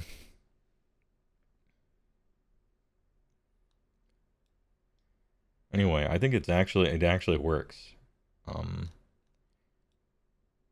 Man, those colors just pop. The Bears. Oh shit, Ditka. I don't want to make this connection, but somebody at the venue had a jersey that said Mike Ditka on the back of it, probably from Chicago. And I saw the Bears, and I'm like, please tell me that the guy playing the Bears was the one with the Ditka jersey. Holy. If these are the Bears, is this guy the Fridge? Yo, those are houses. Bro, they're so big. Holy, big lady. The Valkyr, Gatebreaker. Bro, this is a whole house. This is a log cabin. The sense of scale. You didn't have to buy trees this small, but he's like, you don't understand. You don't understand. These giants are fucking huge. Cool.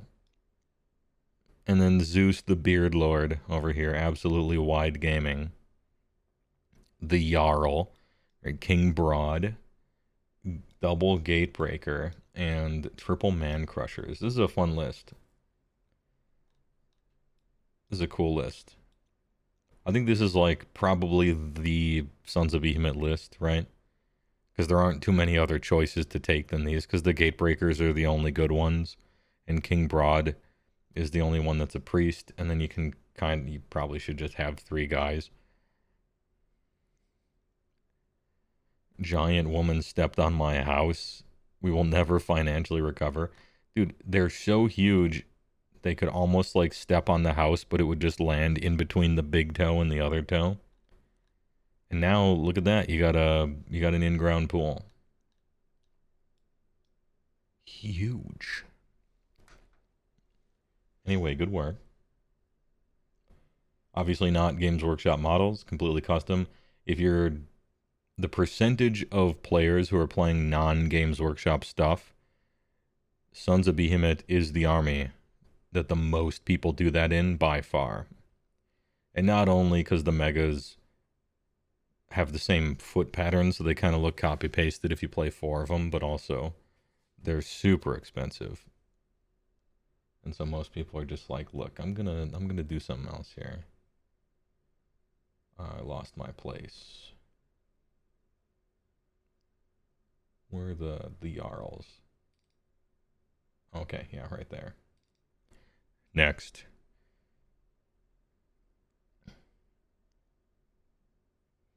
Usually you gotta pay to get a big lady to wreck your house. Alright, I'll take your word for it. So to be a bit off topic, what's the state of Soulblight Gravelords? It's great. It's one of the big winners of the edition. You can actually play a few different army lists in the Soulblight book. And that's very rare. Most of the indexes, there's clearly one good army and then the rest is trash. Soulblight, you can go a few different ways. A lot of stuff is good. They're good.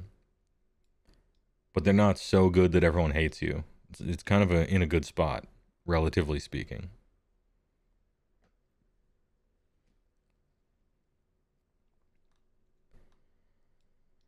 Got some Nurgle dudes, the 3 brothers on top of each other's. Very detailed army. I decided to EX. focus in on this thing. I probably should have focused in on this stuff because this stuff is looking fairly nice as well. You got that oxidation rust effect going on. A lot of nice little details, grotesque goop everywhere, and the slimy boys. Overall, good work.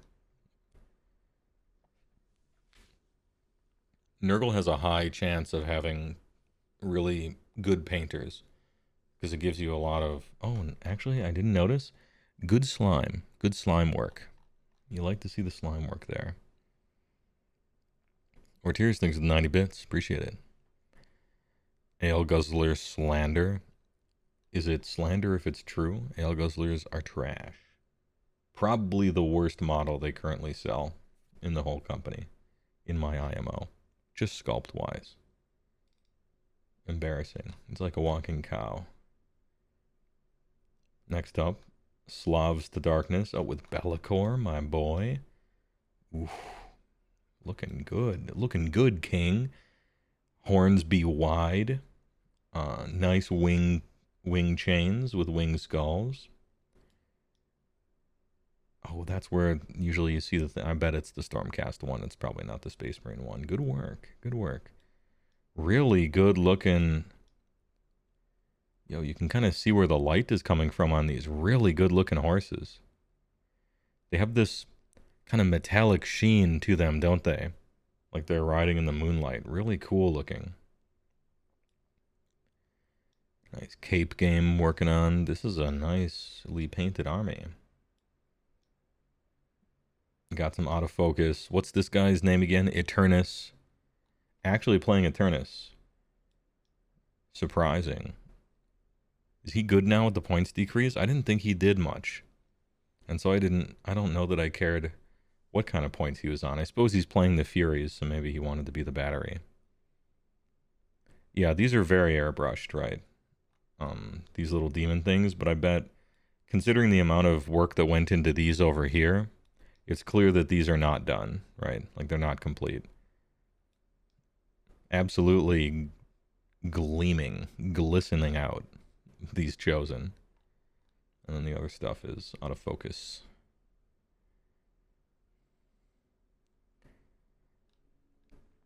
I don't know. I didn't think Eternus was any good at all. Like actively bad, but I don't mean to insult this person's mostly really well painted army. And I'm sure they'll win games with all of this, whether or not this thing is here, right? This is a free choice. I think you can beat people with just this stuff, whatever this guy does.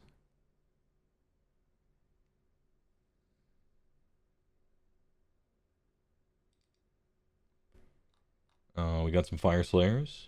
Next up. Double Latch Key Grand Axe Big Dads on Magmadroths. 2 Big Dads. Pretty well painted by the fuzzy look of things here. Clearly I got these ones in focus more than these ones.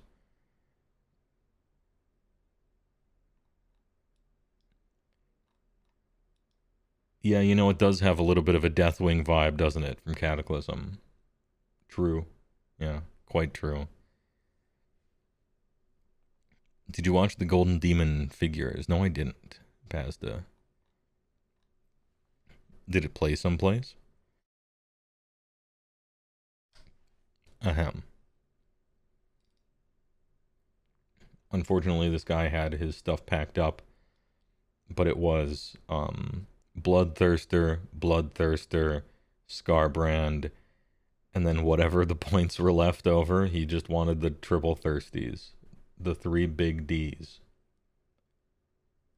Probably just blasting people. Some more Nighthaunt over here. Oh, and this one with a proper amount of 10 hex raids. Big block. Whole bunch of Bladegeist Revenants. The Cheaty Face guys that just got balanced to be the best victory point farmers in the game, down from the best victory point farmers of all time across all editions. So they're right in line. They're back into the stratosphere. I rather, this is a nice Lady L. Purple and cream, so that the roses really pop around her and the golden headdress. I rather like this. Nice graveyard, too. This is a good Lady L.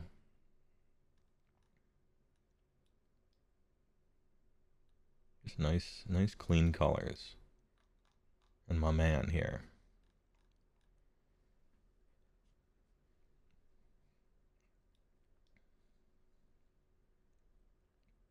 Blue sun, maybe not a purple sun. Anyway, good work. Good work would lose to it 10 games out of 10 in a row. And then an 11th, just to make sure. Huge excuse me. Anyway, the Knights of Bronto. This is looking great. Look at how fun Sylvaneth is. Oh, nice Glade Wyrm. Balthanos here, nice bug stuff. Her Royal Thynus over here. Rod the Bug. Blue and orange, we got a DVD color scheme, but if it works, it works. Ghostly green on these guys as well, which fits with the whole thing. Nice Wyrm. And he didn't put the trees on these things, which is... Thank you.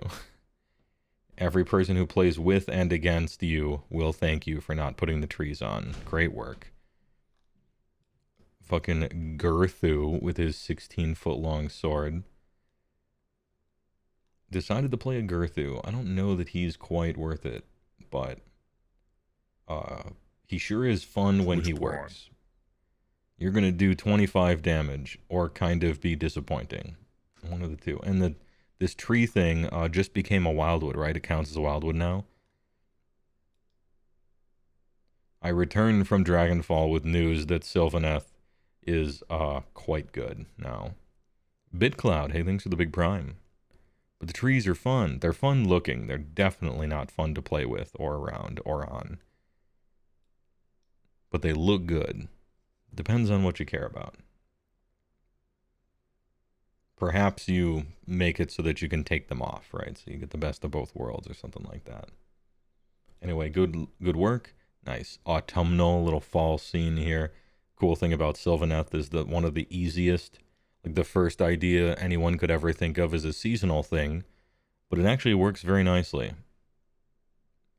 You can do a good seasonal thing. Hey, good work. Next. I might have lost my place again. Is this it? Yeah, cool.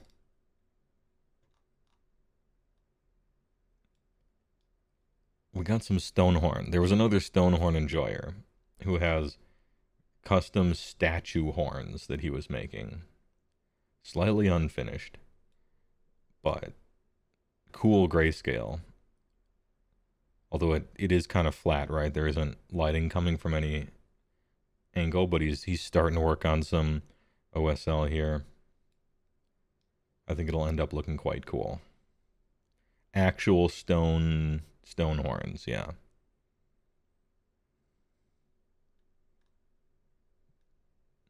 And I can just see back here, there is a maw pot. Not a pizza pit enjoyer. I'm not seeing a lot of pizza pit enjoyers, and I'm trying to spread the good word. I think that thing is the shit. I think the pizza pit is sick.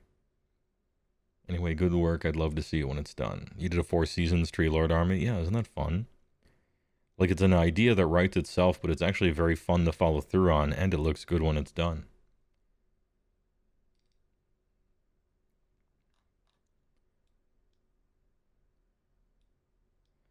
Soulblight Gravelords.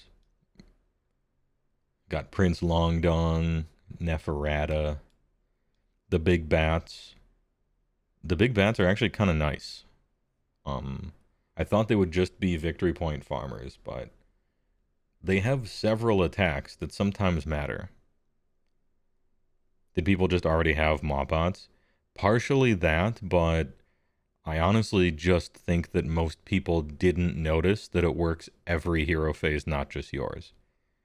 I think they were skimming the rule and they didn't notice that.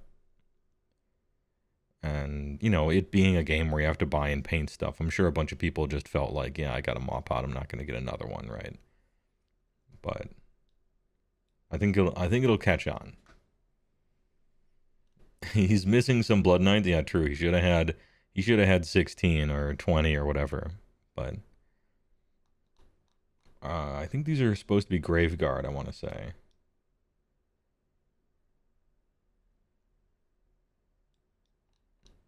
Anyway, looking good. Super, super red. Giga red on her. Gold and red. Oh, we see a wave chat in the background there for later. Yes. Remember that one video I did called It's Okay to Be Okay? And I talked about how some people just like dragons, so let them play their dragons. This dude loves dragons. Ionis. 3 dragons. 3 dragons. Krondias. We're done here. I play dragons. And yeah, Fireball Cinnamon Whiskey inside this bucket that this thing is standing on was filled to the brim with ice and little travel versions of Fireball Whiskey, and he was just passing it out. I was taking a picture of his army, and I'm like, hey, this is sweet. And he's like, oh yeah, you like that? You want a Fireball Whiskey? And I'm like, hell yeah, brother. And he just opens up the tub and hands me it. I'm like, let's fucking go. Delicious. Took me right back to 4th grade. Delicious. Anyway, so this one got my vote for favorite army because he bribed me with liquor, which is a time-honored tradition. You think I'm kidding? I'm not. It is actually it happens so often that it has become a meme in Age of Sigmar tournaments. That the person going for favorite army / sportsmanship actually truly bribes people with liquor. Like, brings a margarita mixer that looks like it's a Skaven thing that puts warp ooze out or whatever. Brings Fireball Whiskey with dragons. There's always at least one person, and the most I ever saw was 3 in one tournament that were essentially trying to buy votes by handing out liquor. And we like them for it. Good work. Great work. You're sad because you're allergic to artificial cinnamon flavoring, so you can't drink Fireball anymore. Don't worry, he had a second bucket of, I think, a bunch of like travel Bacardis, just in case someone had a cinnamon allergy. He was prepared to buy your vote. Don't worry, you will not be left out of the fun. The man likes dragons and pleasing customers. Excellent choice.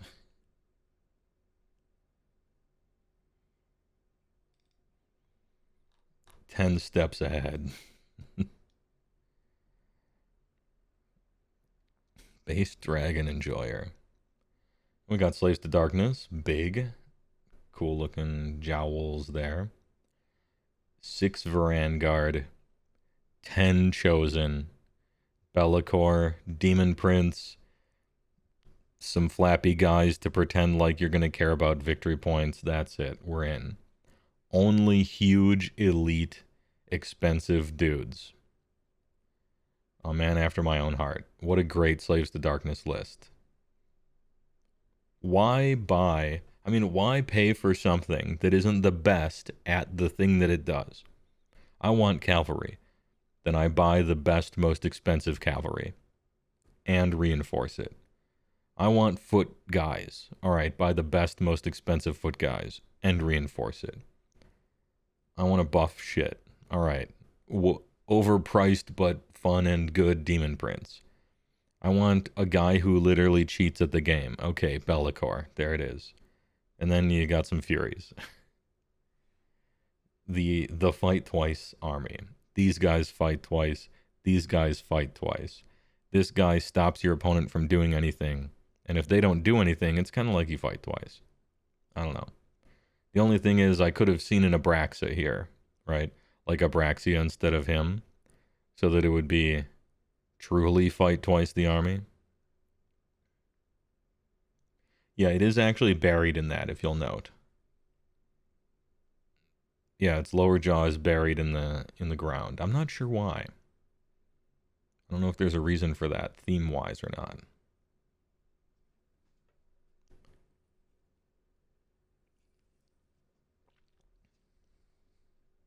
Ahem. Next. Oh, we got some colorful iron jaws here. Football iron jaws. Look at these colors. These iron jaws were in the lore. This iron jaws army like found those kids from Hook that have all that like multicolored goop they were painting with and eating, and they just like put it on their armor. That's what it reminds me of. And then the big man. Double big pig. Actually, one big pig and one normal pig. And the Krondis. And then only brutes. Well, okay, brute ragers, I guess. Dude, Ironjaw's only big guys, the army. Let's go.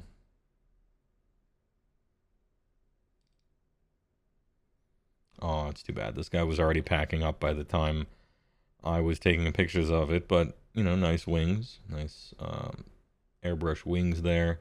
Nice snow theme. Good looking chosen down there. And Archaon detected. Nice Archaon, actually. We had to see at least one. Ahem. You can give the Demon Prince the fight twice artifact. Oh shit, you can. True.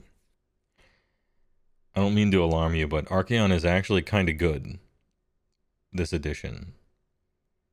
You can one drop with Archaon. He's actually kind of good. He is really hard to kill. Slaves terrain versus the Ogre Pizza Pit is so sad. Yeah, the Slaves terrain sucks. Every Slaves player I talk to, every time I play a game against Slaves to Darkness, they put out the terrain feature and then they look at me and they're about to say something. And I'm like, this is where the Slaves to Darkness player tells me their terrain is bad. I'm like, yeah, I'll put down this useless thing. And I'm like, there it is every time. It's not good. I agree with you. Yeah, Archaon is big. He's simply huge. I don't know if I would sweat the one drop that much, but...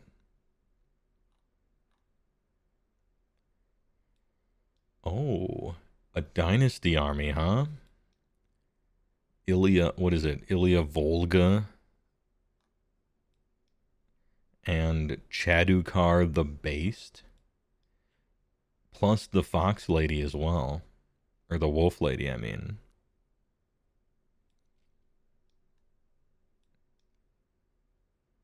Some custom cav here.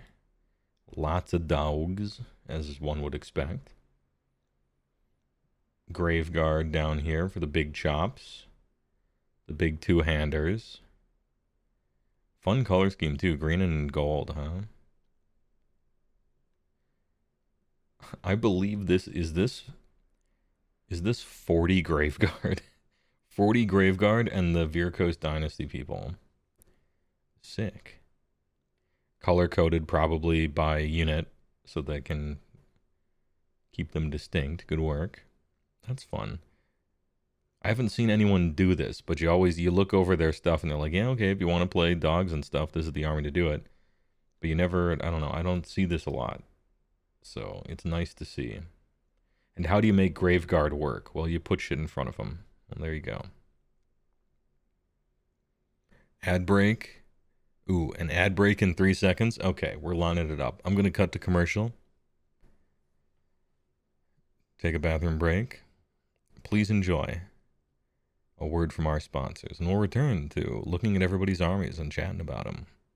So I'm back, and behind the scenes, I was opening up all the pages for the Warhammer previews for when the looking at everybody's army and talking about Dragonfall would end, so that I could hot swap to the news, you know? And This is what this is what I was shown.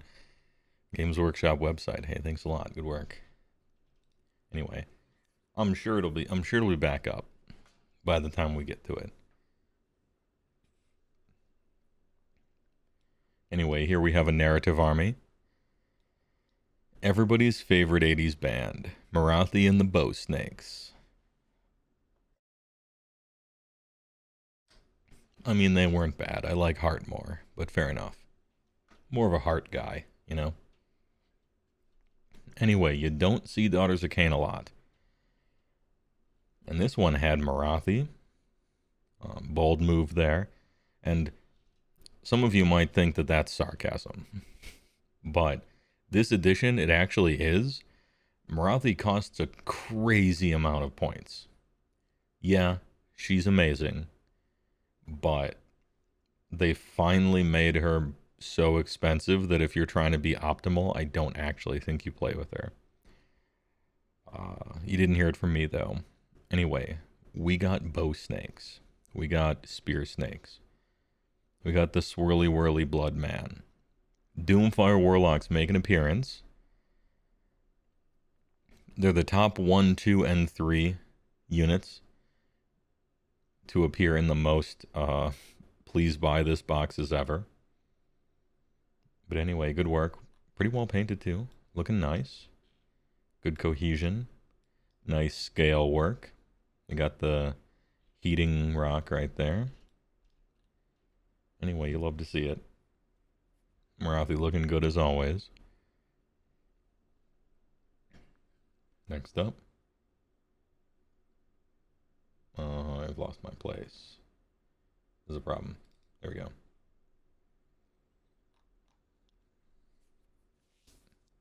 We got the rats. Cool bone-colored rat over here. Double big. Painted all the tiny little rats on it. Very colorful weapon teams here. Oh, nice gradient work. That's a lot. Hold on. It's just occurring to me what this list is. All right. That's a lot of rattling guns.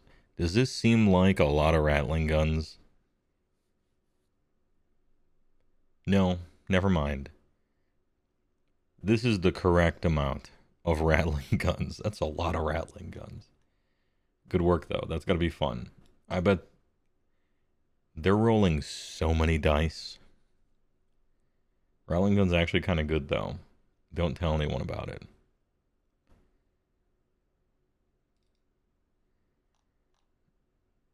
Next up, we got some Nurgle. Oh, colorful Nurgle.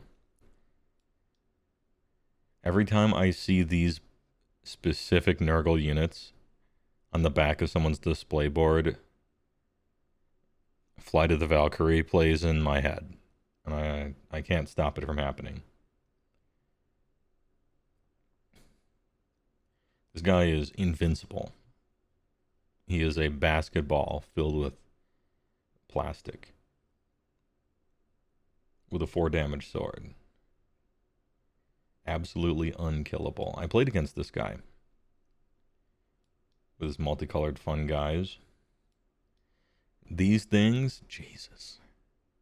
I might as well talk about it as we go through it, right? If I played against someone, I should probably just talk about it when we get to them. Maybe I'll do that. I played against this guy around 4, I want to say. It was a fun game. Fresh off the Nurgle buff, where if they kill a unit and the unit was diseased, the unit explodes and diseases everybody else around it, I think. This is a good game and fun. I found Nurgle to be real light on damage, yeah. Nurgle struggles with dealing damage for sure. But these things here, these things don't struggle on dealing damage. I look at these things and I'm like, yeah, these are the endless spells that stop you from using commands. Like, that's good. You know, there's a ton of commands you want to use that are really strong. These things can actually fight, though. They have, like, attacks. and they swiveled around and attacked a Frostlord and did 11 damage to him and just fucking killed him. And I'm like, oh shit. These are the highest damage, this is the highest damage unit in the whole army. It blew a Frostlord's back out. I became afraid of these things during that game. It was hilarious. It was a funny game. And I mostly stayed out of combat with this guy because I wasn't trying to get that sword. And it would take me probably 3 entire battle rounds to kill him, and I might not even. And so I just had to keep away from him. Late getting in, what'd you miss? Nothing, don't worry about it. Just a whole bunch of armies. This is a fun game. Fun game. I would like to see more Nurgle buffs, though, as things continue. They're not there yet.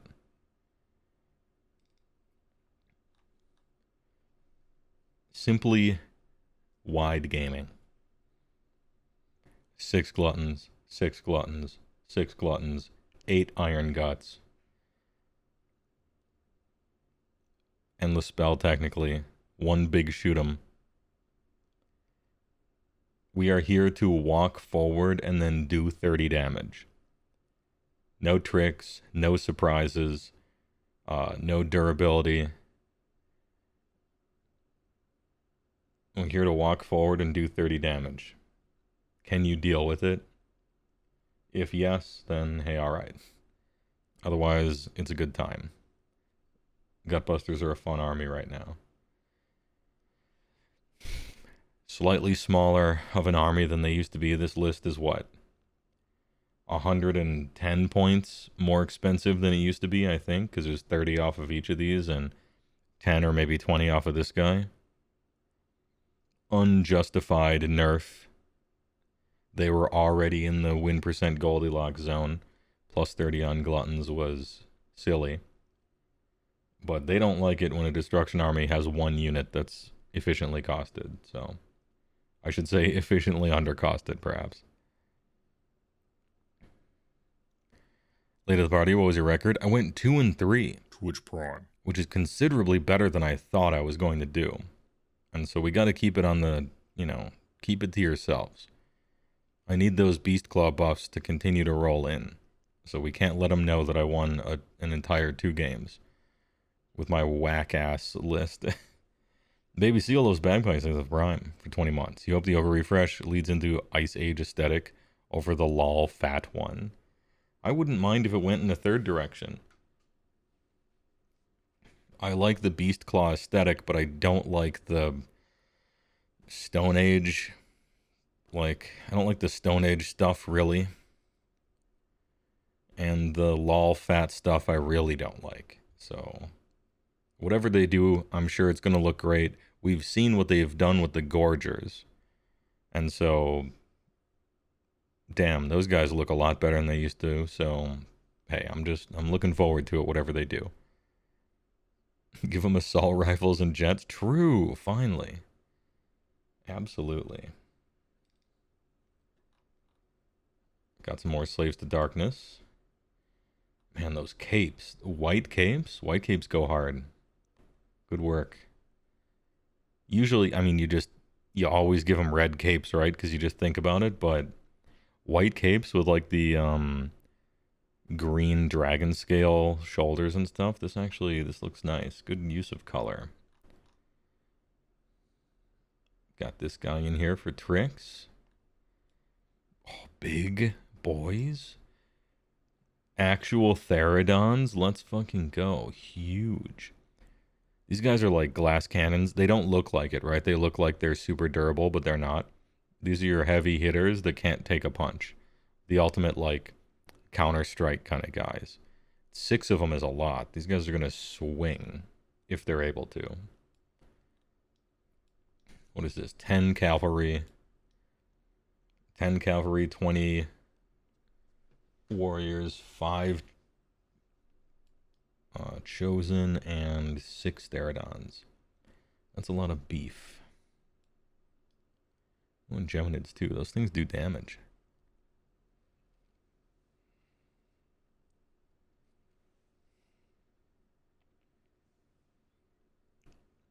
Are Therodons cheaper than Gluttons yet? They are basically Gluttons. I suppose, yeah, in a certain sense, they are kind of like big Gluttons, right? It's sort of like, they're kind of similar to... Well, I mean, the number of attacks is different. I was about to talk about Trogs being kind of like Ogres, too. Or Rat Ogres being like Ogres.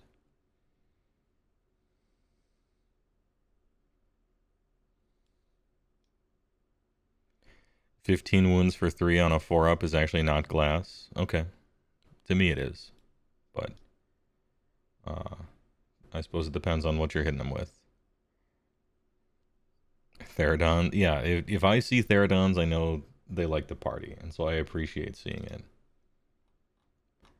Damn, really unique color scheme on this Oziark Bone Reaper, don't you think?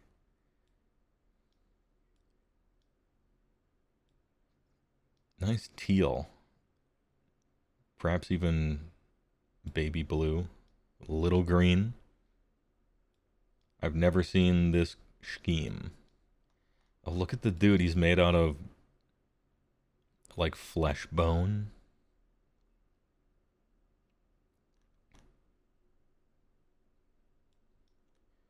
An interesting color scheme for these OBRs. Do you think small army sizes detract from the spectacle of AOS?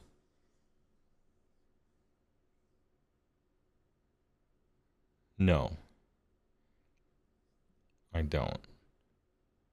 But to me, a lot of the spectacle of an army are its impressive centerpieces and stuff, and not necessarily 20 guys on the ground versus 60 guys on the ground versus 140 guys on the ground, you know? Which in the real big army games, like Warhammer Fantasy Battle was, like, the armies were large, but they were really, like, wide. Which is realistic, right? You have 1 million troops and formations, like, that's realistic. But essentially, I think you have, like, the same amount of centerpieces. So the spectacle is still there. You just buy less stuff and the games don't take as long. Which I think is a fair enough trade. Yeah, Spearmint OBR, good one. That's a lot of Morghasts, too. I wonder if they're the 3-6 charge ones or the ones that I don't think are good. I can't remember what the other ones even do, actually. I look at the ones and I'm like, yeah, 3-6 charge, that's the ones that I want. Maybe they have a worse save, though, and that's a reason not to do them. I don't play the armies, so... Yeah, and if you want 90 zombies or 1 million squigs and stuff, there are still armies for you to play, right? You can play Gits if you want 1 million guys. You can play Skaven if you want 1 million guys. You can play Soulblight Gravelords if you want 1 million guys. There are still those types of armies, relatively speaking, that play Carpets of Men, if you like that. So some of you might be wondering why so many of these are in, like, Baker tins. And the reason is they have magnets under their bases. And so they're magnetized to them. You could turn them upside down and nothing will happen. It's a great way of transporting stuff. There's 100 horror Zinch list if you want to never seen turn 5, yeah. The game would be so different if it was a digital only game, right? You would see so much more skew. You would see so much more spam. The community would very quickly collapse upon, like, quote-unquote, the best lists, and then everyone would simply copy-paste those ad infinitum. The fact that people, like, really love the thing they love and they want to party, you know, and play Therodons. They want to play 5 Frost Lords, even though that's bad. They want to do the funny thing and really personalize it. And the fact that it takes time to do all of it really means the game is way different than it would be if it was digital only and you could kind of hand wave a lot of the other shit and just be like, just play the best stuff and play some mechanically unfeasible to defeat army for most of the cast or whatever like that. It'd be a lot different. Fizz6, thanks for gifting a sub. Appreciate it. Those baking sheets are actually an expensive Jukaki case. Is that like a Project Melody thing? Thanks for showing my warriors. Oh, the role models. Thanks for the $5. I will show everyone's. Yeah, let's count them, by the way. These are all Nurgle warriors. I mean, like, that's... If you want to play a lot of guys, yoosh. And then, what, 5 knights over here. Bunch of flappies. Oh, these aren't Furies. These are... what's it called? Raptorix, right? Is that what these are? If I recall. And then you got a Chaos Sorcerer Lord and the Silver Tower guy. I don't think I could chew through 60 warriors. I don't think my army could actually do it. If you have 10 warriors, I think I need to drive 2 Frost Lords on Stonehorn into 10 warriors minimum and roll well to kill them. Really, I would need probably 3. And that's over half my army already. And there's 60 of them. Against me, you could probably just line these up on the table and walk forward in an actual line. And I would just be pushed into my deployment zone and sit there until I died. Which might be how some of your games went, depending on who you played against. I wouldn't be able to pass the DPS check. Oh, they're Fury proxies. Okay. I think the model is Raptorix, though. Not that I give a shit. My opponent sets these up across the table from me, and I'm like, oh, are those Raptorix? And my opponent would say, no, they're Furies. And I'm like, all right. That's how the AOS community feels about proxies like this, you know? Like, what are those? Oh, those are Furies. Okay. That's it. What you see is what you get. Get out. We hate what you see is what you get in this house. Be creative. Do the cool thing. Take the guys you think look cooler than the other guys that are basically the same anyway. I care about what your rules are. Just tell me what they are. I bet the guys holding swords, that you think the swords look cooler, I bet they're going to pick axes on the war scroll, whatever the good rules are. I'm used to playing against the good rules anyway. I figure that's what everyone just does. So no big deal. AOS community based for just letting whatever fly, no matter the table. Yeah, pretty much. I mean, in a certain situation, you could detect some bullshit that's happening. And then we would be less cool with it, you know. But you got to get pretty lame with your shit to have an AOS player really give a fuck about it. You know what I mean? Like, there's a difference between, I think Raptorixes look cool, and so I'm playing them as Furies, and it's the same fucking thing. Or, this thing came out and it's brand new, so I'm using my old customized version of this other thing that could be about the same thing, or it's whatever.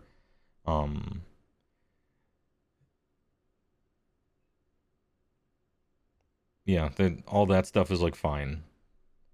If you put an entire Ironjaw's army on the table and then you just say they're slaves to darkness and that's just it, like, okay, you're being a dick, right? But people don't actually do that, so.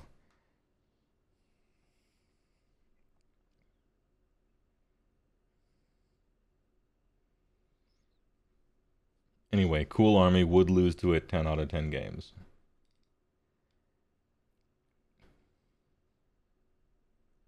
The fancy toy dragons at Michael's got you acting up. I suppose if you had like a Fisher-Price Toys R Us dinosaur and just put it on a base and you're like, this is Seraphon, and you didn't even paint it, I'd be like, okay, Can we be adults over here? Look what we have here. Literal beasts of chaos. Soon to be retired. So you got to get as much play out of them as you can. Every time I see a Beast of Chaos army or a Bone Splitters 1, I'm like, I hope you go 5-0. Fuck Games Workshop for what they did to you for no fucking reason. Well, okay, for Bone Splitters maybe there was a reason, but for BOC there really wasn't. Fuck you. Anyway, I hope he went 5-0. Great work. A little bit of a Nurgle stuff, right? Mixed in with this. The awesome looking horse guy. Some Blight Kangs. And some Pusgoyle Blight Lords up here. Shaman detected. Bulgors detected. Bestigors. Pestigors are the Bestigors. Good work. Over there. This shit is actually, like, so good, this edition. Your BOC Endless Spells are really good this edition. It's a shame they're going away. More BOC than Slaanesh was at the event. Yeah, I mean, I don't know, man. Try being fun. Try having fun rules. Yeah, I really like their faction terrain. It's simple, obviously, but I liked it. I like the BOC. I like the big rock. Rend for the Rend God. Thou shalt not let armor saves be rolled.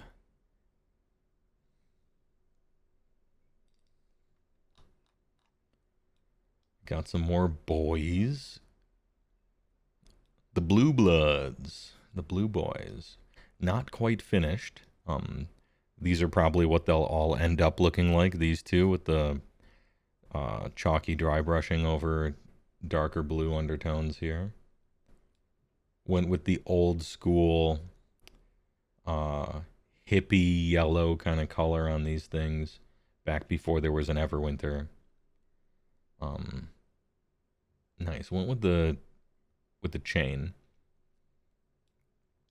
I think the harpoon launcher is the better weapon, but this one looks cooler, although it will snap off at some point and you'll never get it back on.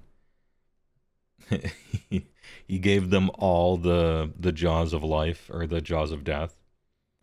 That's great. Bunch of spears. And then the gorges.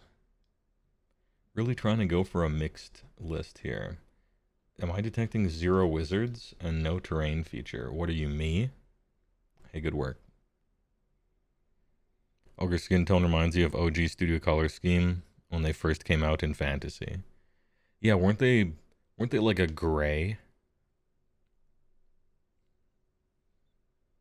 Some dirty beasts of chaos, yeah. Rats and Tins. I didn't get this one, unfortunately.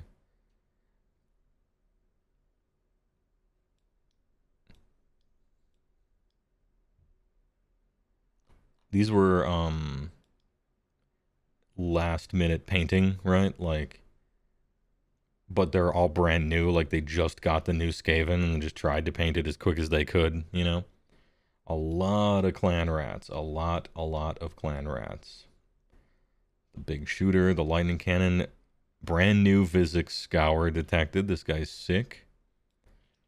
Super sick. Triple rat Ojas. These are not clan rats. It might not be obvious, but these are what are they called? Storm vermin. The guardsmen. I played against this army. This was my round. I don't know what round it was. All the rounds bleed together. It was a jam-packed 3 days. But yeah, I played against this one. Vizix was doing work. He cast Death Frenzy basically every turn. Or prayed for, rather. But this is a Regiment of Renown, or an Army of Renown, or something like that. And so, there were no, what do you call it? Gnaw holes or anything. And it seemed to be, I think it was Vizix's personal AOR. And he played like 1,000,000 clan rats. There was a thing in the army, like their main ability, their special ability was you can denote a unit and give it +1 attacks, but your enemy was at +1 to hit that unit.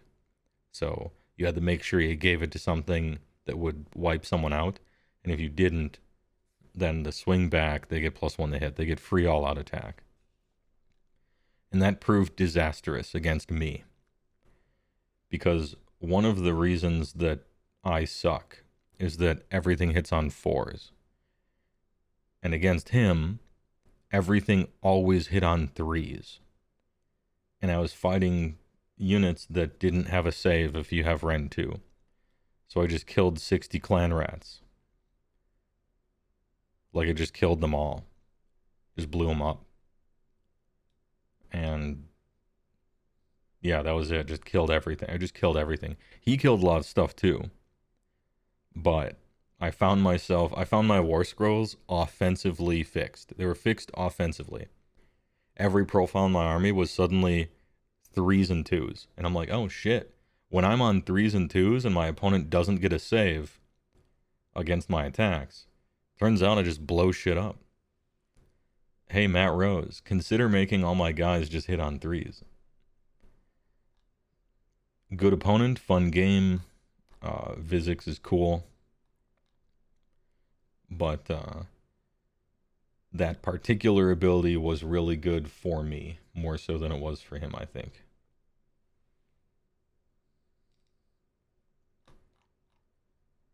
More Sylvaneth. Look at these, nice. Belthanos, the boy, right there. Bunch of scythes, these guys fuck this edition. A bunch of swords, these guys fuck this edition. Got the flute man. This Wyrm is low-key really good. The wizard hunter. Nothing personnel whiz. And some shoot boys. Some other shoot boys. This army is terrifying. 12 Kurnoth hunters are just sprinting across the table and blasting. This shit is sick. Also good colors.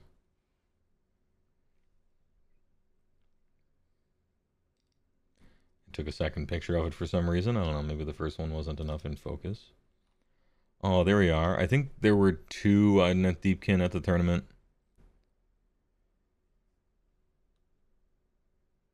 I think there were 2 IDK, I want to say. Double wave Chad, 1 of each type. Defense eels, offense eels. Some Rivas. And the best endless spell, which is Shackles, of course.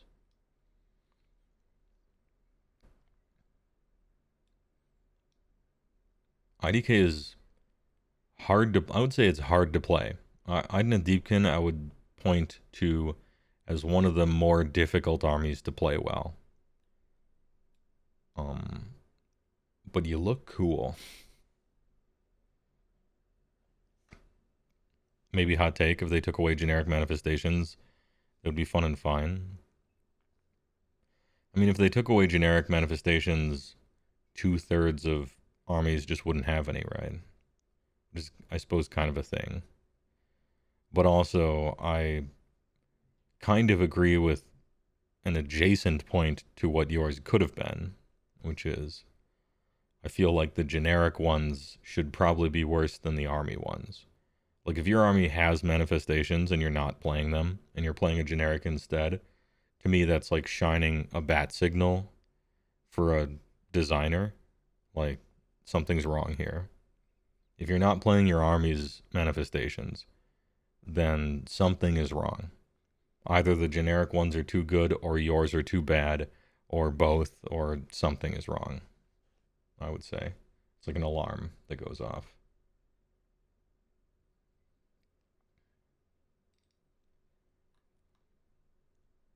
Yo, look at this shit. All right, this is my round 1 opponent. Looking good. The most classic color scheme ever. I think the snow on the bases really does tie the room together, because you're going blacks and your golds and your reds. And you do need just some bright color, a nice neutral somewhere, and the white really adds to it. Very nice. Very nice.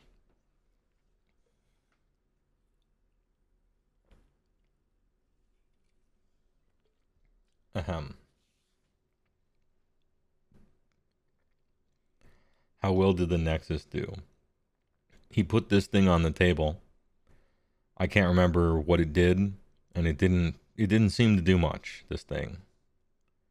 He put it on the table, but he like so easily defeated me that he didn't even bother casting the other ones. And once he even forgot to move this. And I'm like, you can just move it. And he's like, no, it's all right. And I'm like, in my head, I'm like, because you're winning that hard. And had I said it out loud, he would have said yes, and then we both would have laughed. It wasn't a salty thought. Here's how my Slaves to Darkness matchup went. I took Frost Lords and I charged Slaves units, and then I did no damage, and then they killed my guys. All right, and then all right, next turn he charged a thing and just killed it. All right, on my turn, all right, I'm gonna take these and choose this battle tactic, and I'm gonna enter this combat.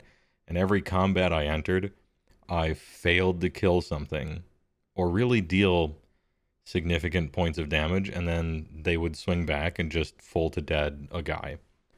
So I was crashing waves against the cliff of stone, essentially.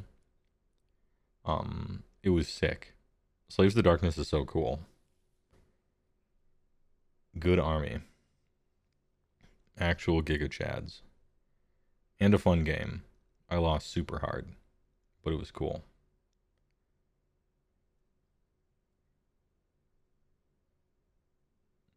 Giga STD. He didn't even have to play Bellicor or anything like that. He just this is like the fairest. This is fair and square meat and potatoes Age of Sigmar. He's not cheating on anything, right? A lot of the best armies in the game usually cheated the game some way, right? Or ignore all the rules. Or play in a way that is so different than what you're supposed to do that you might say that you're not even playing the same game. Slaves to Darkness is just good. And if you're not playing Bellicor, you're like the most meat and potatoes, fair and square army ever. You're just the shit at it. You know, your cav is great, your guys are durable, but also do tons of damage, and they have good reach, and even your casting is kind of good sometimes. You're just John Henry working on the railroad, and all your stats are great. It means that you'll never like be in the top 5 if you're doing it that way, because the people in the top 5 are always like playing armies that kind of cheated the game. But if you want to cheat at the game, you could just play Bellicor, and then Slaves is maybe hanging with the big boys. I'm a fan. Got some OBR here. Some contrasty, but not skimping on the colors. Nice fade. Real magical effect looking. There's Chair Guy down there. Bone Cav. 2 very different looking Bone Cav. I wonder if some of them were done after some other ones. Playing actual Catacross here. Playing Catagross.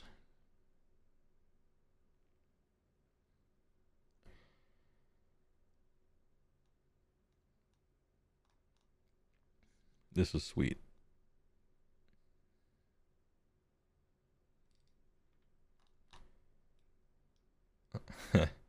Miracle in Ice Crown. Got the frozen weapons. Not quite finished yet, but a good base. But a good baseline start. for Ice Crown Citadel, Iron Jaws. Just classic greens. Super bright, though. Bright blues. You can hear the organ.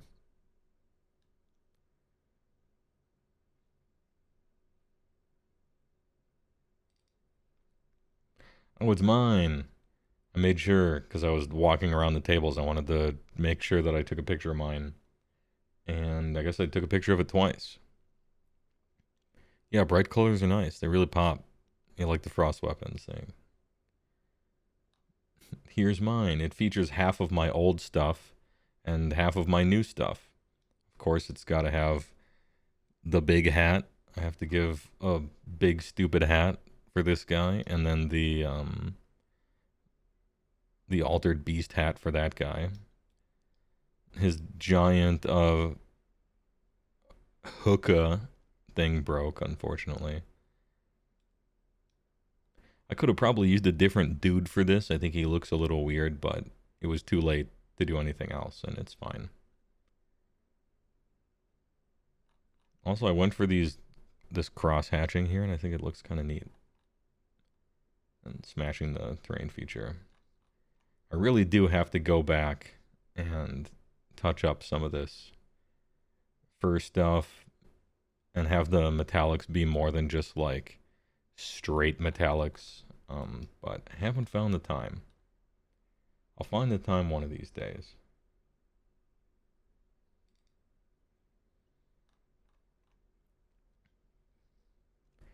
It's never too late. Speaking of frost, speaking of Miracle on Ice Crown, I want you to look carefully at this Sylvaneth army, okay? Because from here, you're like, oh yeah, Sylvaneth, it's a bunch of Kurnoth, right? Hold on. Hold on. These are all Morghast Kurnoth. Big fucking arms. Reposed up. Lady of Vines with Nagash's backpack skeleton stuff on her. This dude with a skeleton head, no lower half. These are a bunch of bats.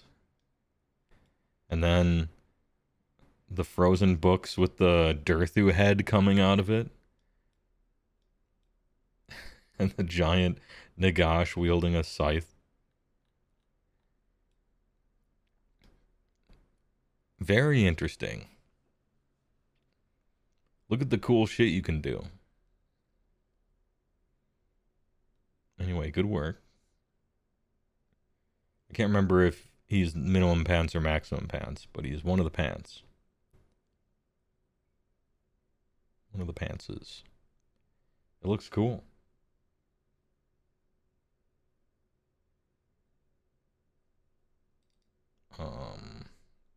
Same color scheme, I suppose. Or just a lot of blue. Blue's common, I suppose. But these are fun too. Look at the bricks that they're all on. I think that's cool. That it looks like they're on the base that he made. Coolest Sylvaneth army you've seen. It's sweet, isn't it? Some people really like customizing and kit bashing, and some people really like painting. Very rarely do you get someone who's really good at both. Usually you're kind of one or the other. But they're both interesting in their own ways, I think. All the little details on these bases. How nice. Little dots of color, the rose and the carnation there. Looking good. Lady O over here, keeping the theme alive of those that appears sometimes in bases. Nice haunt. Nice haunt.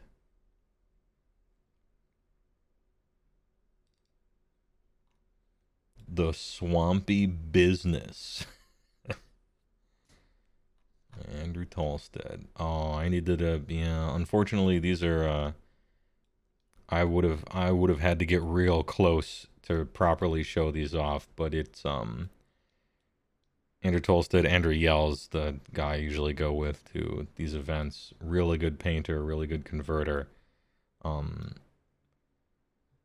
Dark Crystal Cruel Boys with super custom shit. Look at this. So sick. Real good at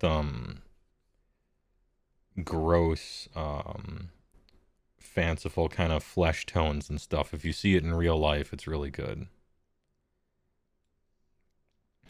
Really does a lot of good work with it. Incorporated some Flesh Eater Court into it as well.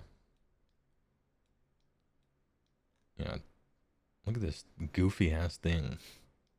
So sick. Yeah, wonderful work. Dark Crystal Cruel Boys, and he doesn't like the concept of display boards, and so this is the display board he made while not liking the concept of display boards. Swampy business. I think he won 3rd place for best painted, I want to say.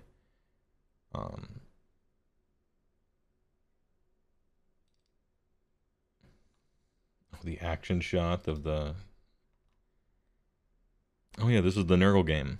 This was the Nurgle game. Yeah, they look really good IRL. My picture really didn't do it justice. I should have taken some closer ones. This was a points game. Score those points every time. I could just barely fit on the sides here.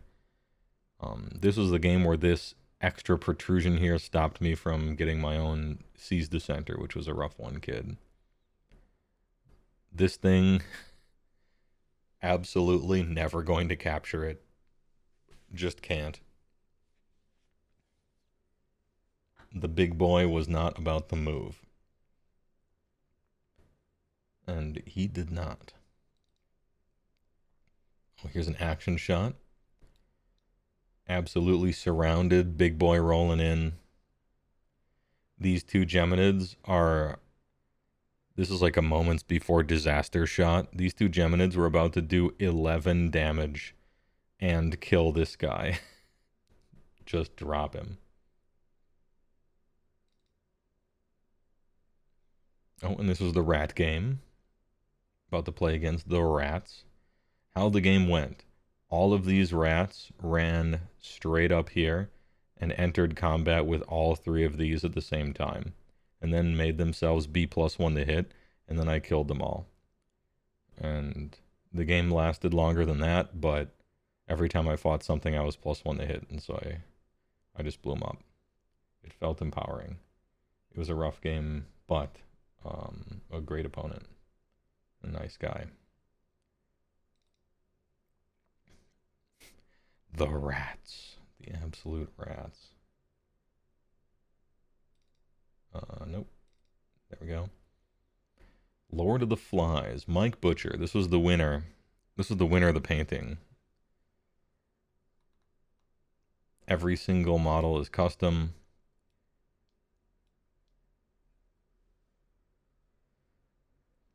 All sorts of custom little details on all of them. Tons of freehand. This here is a Krondspine. This is his version of a Krondspine.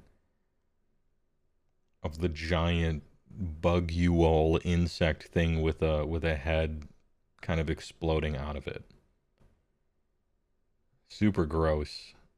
Super really well painted. And tons of conversions everywhere.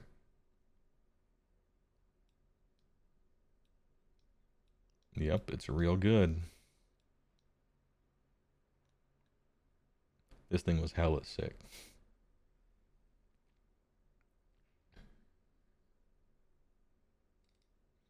Oh, I got a closer shot of the grotesque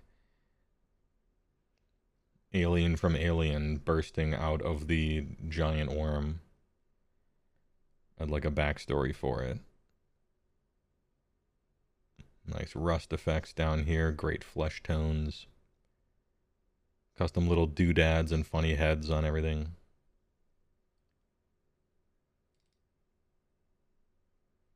Oh, I guess I took extra pictures from the winner of it. We had the half fly banner. Exactly half of a fly face.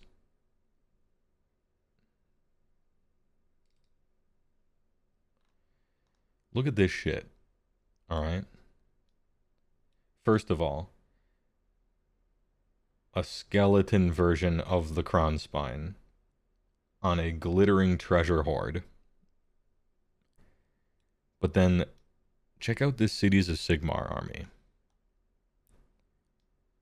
It's got the bear riding dwarf. The dwarves are riding bears. Dwarven bear cav. Just clean painting. Full dwarf business. Give them the hammers.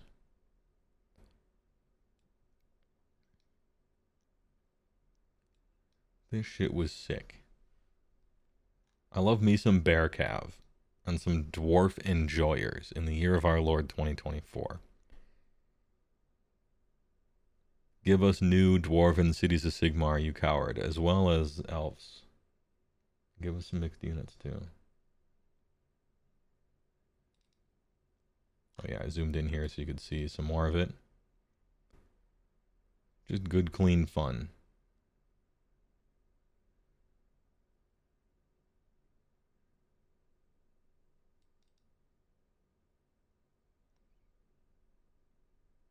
Oh, we saw this already. Knights of Bretonia. Yeah, some of these I took just in case I didn't miss out. Oh, here's a display board.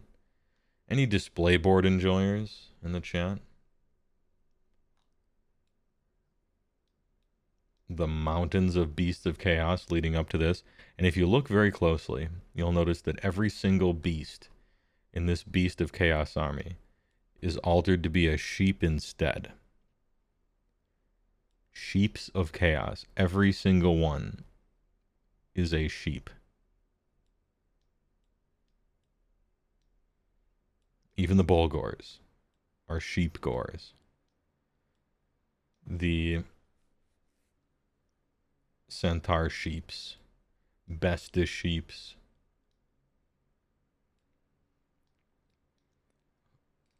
Fluffy out of 10. Going on a sort of a last chance tour here with this BOC. Oh, I got some close-ups of Varangard. Varangard looking fucking clean.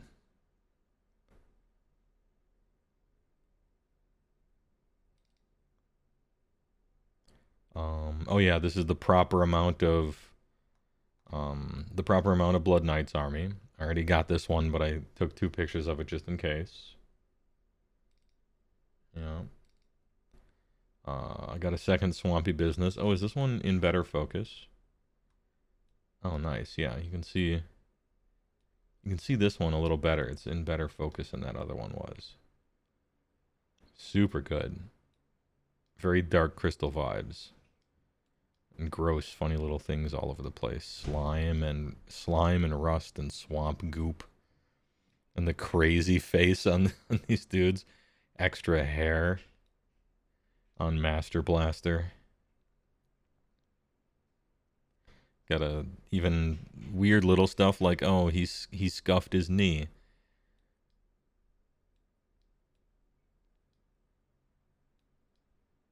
Slime time. Yeah, Dark Crystal is a Jim Henson movie from the 80s.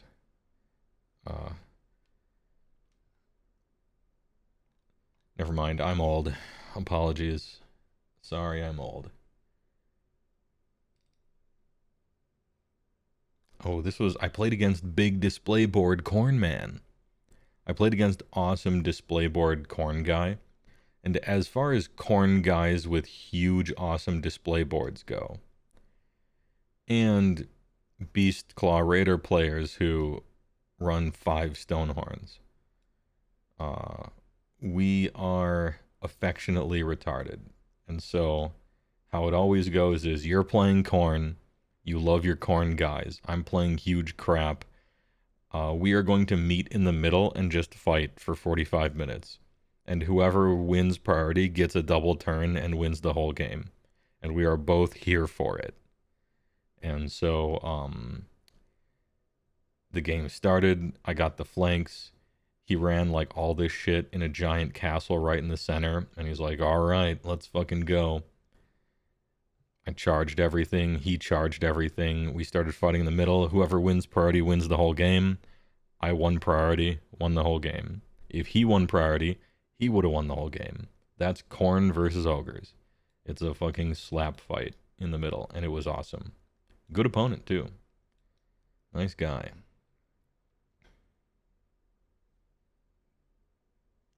Is that the same guy that had the Sheep Centaur Bone Splitters from third? Yeah, same guy. Yep.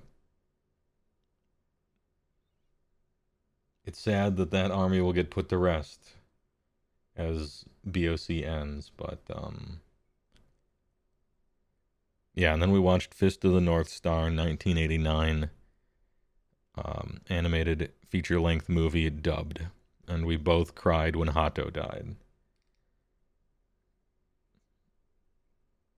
Oh yeah, this was like the center of the Khorne fight. So these, I charged all 4 of these into 20 Skull Reapers. It took that. I charged essentially my whole army into 20 Skull Reapers, and I killed them all. And that was what happened during the double. If he got priority, he was about to charge 20 Skull Reapers into probably 3 of these and definitely kill all of them easily. But that's the kind of game we sign up for. And finally, shout out Mark Ramchek for running a great event, as always, and for charity. And it's a Midwest tournament, which means everybody shows up with a lot of cool hobby stuff. There's more hobby awards than there are winning awards. There's a bar on premises and a second bar right across the hall and a third bar down the hall from that bar. And it's for charity. And so that's a Midwest tournament. And finally, Frostlord 23 with the drinking horn. Let's fucking go. Anyway, what a good Dragonfall. What a good time. I went 2 and 3. I got blown up. I managed to win twice. All my opponents were great. And all the armies looked great. It was a good time. Sylvaneth won the whole thing because they're really good now. This guy right here got the most kill points. He got over 2,000 kill points every round. Because for kill points, you count when they resurrect stuff. And so he got to play against a Sylvaneth army. And so he killed Alariel twice. And the thing she brought back once. And so for a few of those rounds, he managed to get more than 2,000 kill points, which is hilarious. He was on, I believe, Kragnos and some shit from Ogres. Like Kragnos and some shit from Ogres. And just killing everything. It was hilarious. Great work. Hey, all right. I'm going to cut the commercial and we'll get to what did I miss? What did I miss from the reveal? I looked at it on my phone, but it didn't seem like anything. And I tried to go to the website just now, but there was an issue. Let's see what I missed. BRB. Get up, stretch your feet, refill that coffee. All right. What do we have here? So this one still doesn't work, but that's fine. Warhammer Day preview. Conquer the Mortal Realms with the 4 new battle forces this Christomass. Founding Foray. We got some Cities of Sigmar. Battle Force boxes. Is Battle Force Spearhead or no? They keep every single edition, they change the name of all of these things. It's actually very annoying that they do that. We got the Cavalry that looks amazing but suck and no one plays. We got this fucking guy who looks awesome. These things whose rules just got fixed and now they're good and cool. And a bunch of footmen. Battle Forces are just Christmas discount boxes. Okay, alright. TYVM. Founding Foray. The Carnal Grand Jury, or maybe Charnel. Is it Carnal? Or Charnel? I know Carnal is also a word, so it's probably Charnel. Right? I don't know. Anyway, this one looks kind of nice. More Beheg Knights are good. You got Honkers and Flayers, which I don't know if they're trying to play or not. And then these guys. And then the Grand Juryman.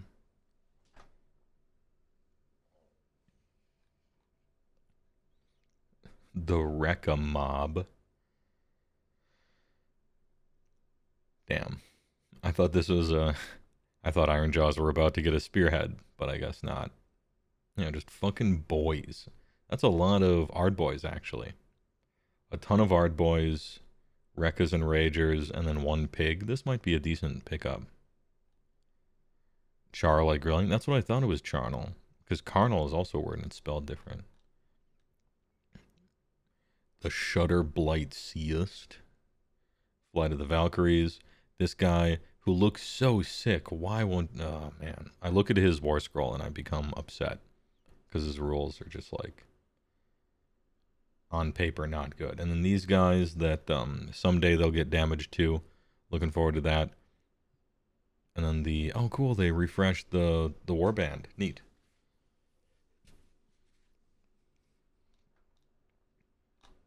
Alright. Hey, good work. Christmas boxes. Fun. Is it worth buying these things? Well, you have to do a little math. First of all, are you going to play with all of it? If so, yes, because then it's a big discount. If you're only going to play with some of it, then, well, depends on how much of it you're going to play with. If you don't know what you're going to play with yet, then I don't know why you're looking at buying two $300 boxes of stuff. That's the wrong order. Figure out what you want first, and then go buy it. That's typically how I work. Anyway, Warhammer Day Preview Show 2024. We got these two things, which I've already opened in another thing. We got this, which I've opened in another thing. Got some 40k stuff that I don't care about at all. Same with this and this. And then over here, which we just looked at, the Christmas boxes. Hey, all right. Great work.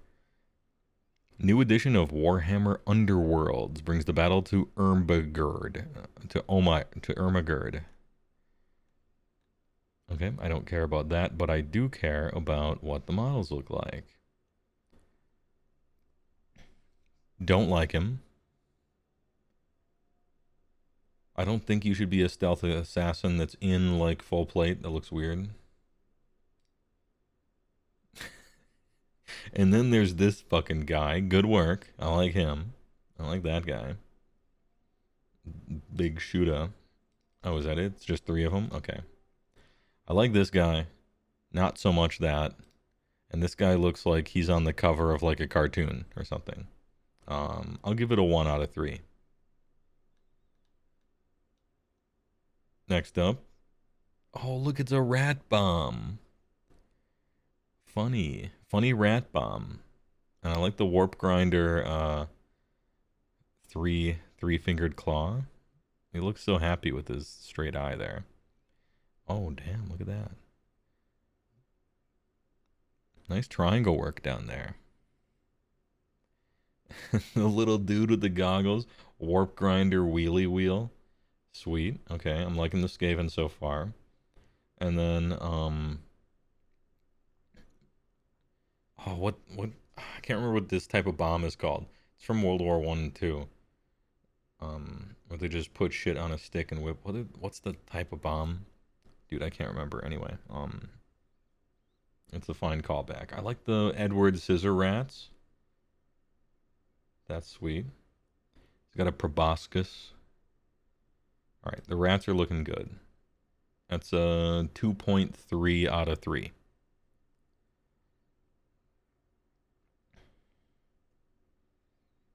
Just a stick grenade? Oh, really? It's just... Okay, I thought it had some name. Potato masher? German hand grenade? Oh, potato masher. That might be it. A lot of people are saying that.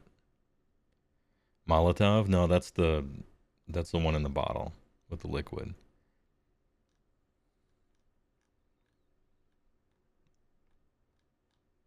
All right, cool. I wonder what their AOS rolls will be like, but yeah, they're looking good.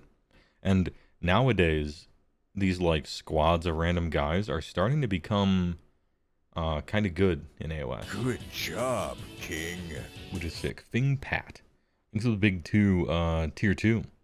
48 months? Dude, that's almost 2 years. Thanks a lot. It's my guy. Let's go. Hey, tier 2 is a big tier. Thanks a lot. I appreciate it. Sebastian Tazar, had fun hanging out with you at Dragonfall. Catch you next year. Thanks for the feedback on my Iron Jaws. Oh, sweet. Which ones were yours? Like you can, I don't know, I could scroll through them. Which ones were yours? Yeah, going to events is just fun. I get to take pictures of everybody's armies and talk to random people about a game we both like, right? So it's just a nice time. Bronze colored with patinas. The 30 boys. Oh, the 30 Hard Boys one, yeah. I simply won't be able to find it. I took 56 pictures and the thumbnails are very small. I can't go back to it probably. Oh no. Well, anyway. Oh, yours were the muted color scheme one that you don't see a lot that I liked. Yeah. I liked that one. Next up, Slaves to Darkness with really a bad cover, sadly. It's rendered very well, but damn. The model looks cooler. I don't think it's a bad cover, actually. It's fine. It's fine. There are way worse covers. Rendered very well, though.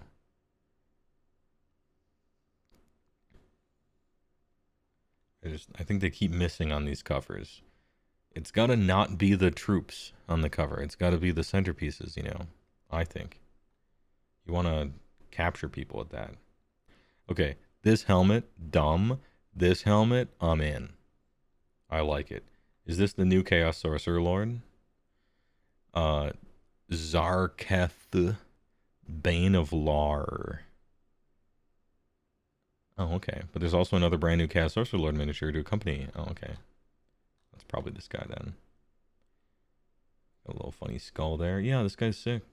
The classic Chaos Sorcerer Lord. Big cape. This is the helmet, dude. This one. Very good. The goop here, I'd rather have this one, I think. Anyway, I like it.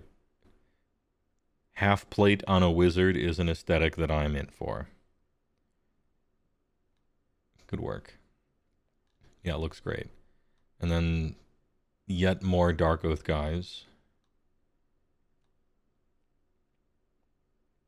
Don't like them, really? Don't like them. Not for me.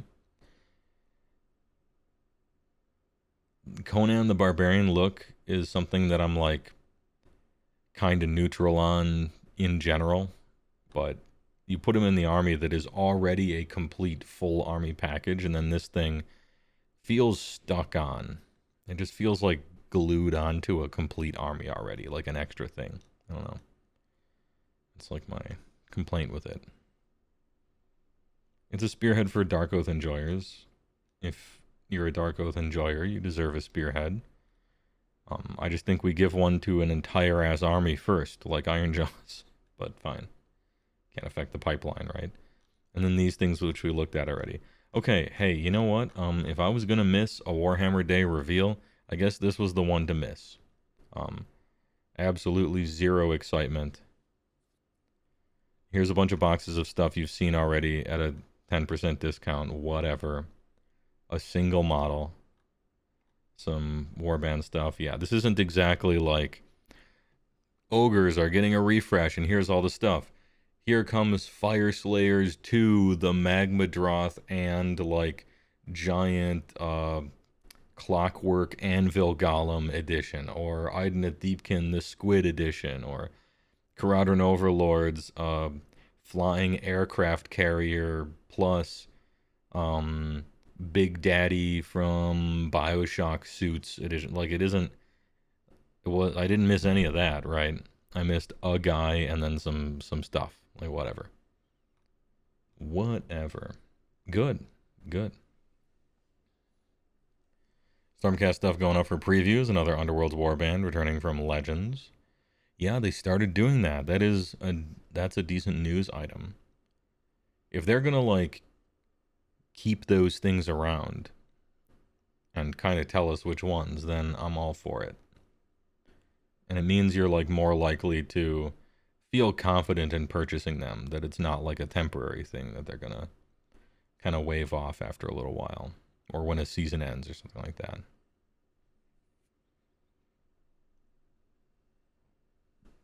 '80s big-haired dudes reveal.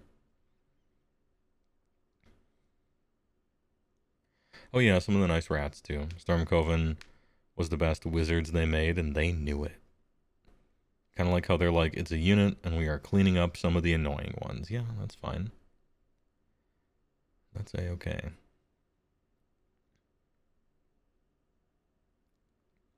Is there any other news? Let me check real quick. Any other news that I'm missing?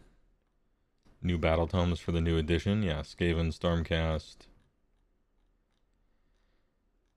which we already saw. Okay, yeah, that's about it.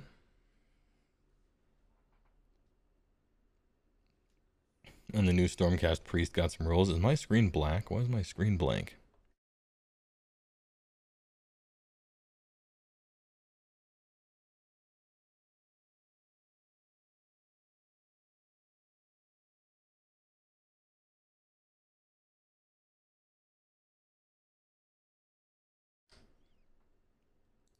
All right, how about that? There we go.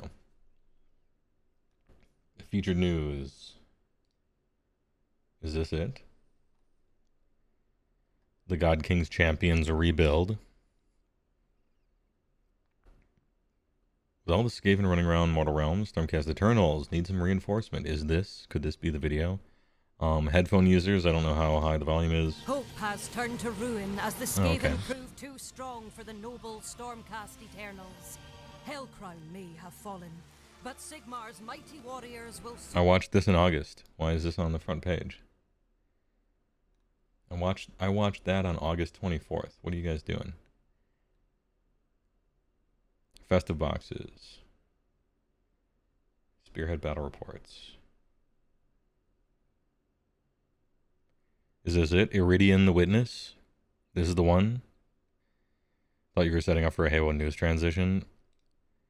I gotta keep you on your toes. Sometimes it's a real mistake. Illidan the Witness brings the power of the bleak raven to the Stormcast Eternals. Sigmar is unleashed through Ruination Chambers. To combat this Skaven threat as billions of rat men swarm across the mortal realms. With their souls and memories scoured by countless reforgings, these veteran Stormcast Eternals are his ultimate weapons. And each warrior's forgotten tragedy is shouldered by a new chamber, the taciturn figure called Illidan the Witness. The guy looks sweet. Nice axe, very well done, good smokestack. Executioner hood on the bird, funny. Although they have hoods like this for your hawks and stuff, but I don't think they have eye holes. Whatever, looks cool. Reclusian chamber, kind of nice. Oh no. So I bet you're wondering how I got myself in this situation here. Well, I decided to be chaff.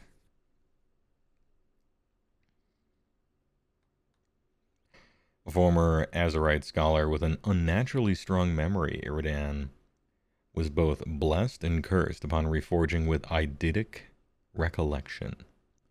This once empowered them as Lord Celestant, but the associated cost of remembering their fellow warriors as they had been during their prime always weighed heavily upon Iridan.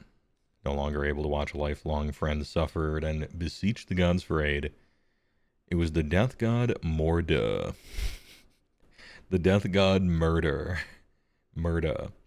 who finally answered them, inviting them on a pilgrimage to a remote and forgotten temple where they met with Morgrief Ariax. Ariax Earthshade, I guess.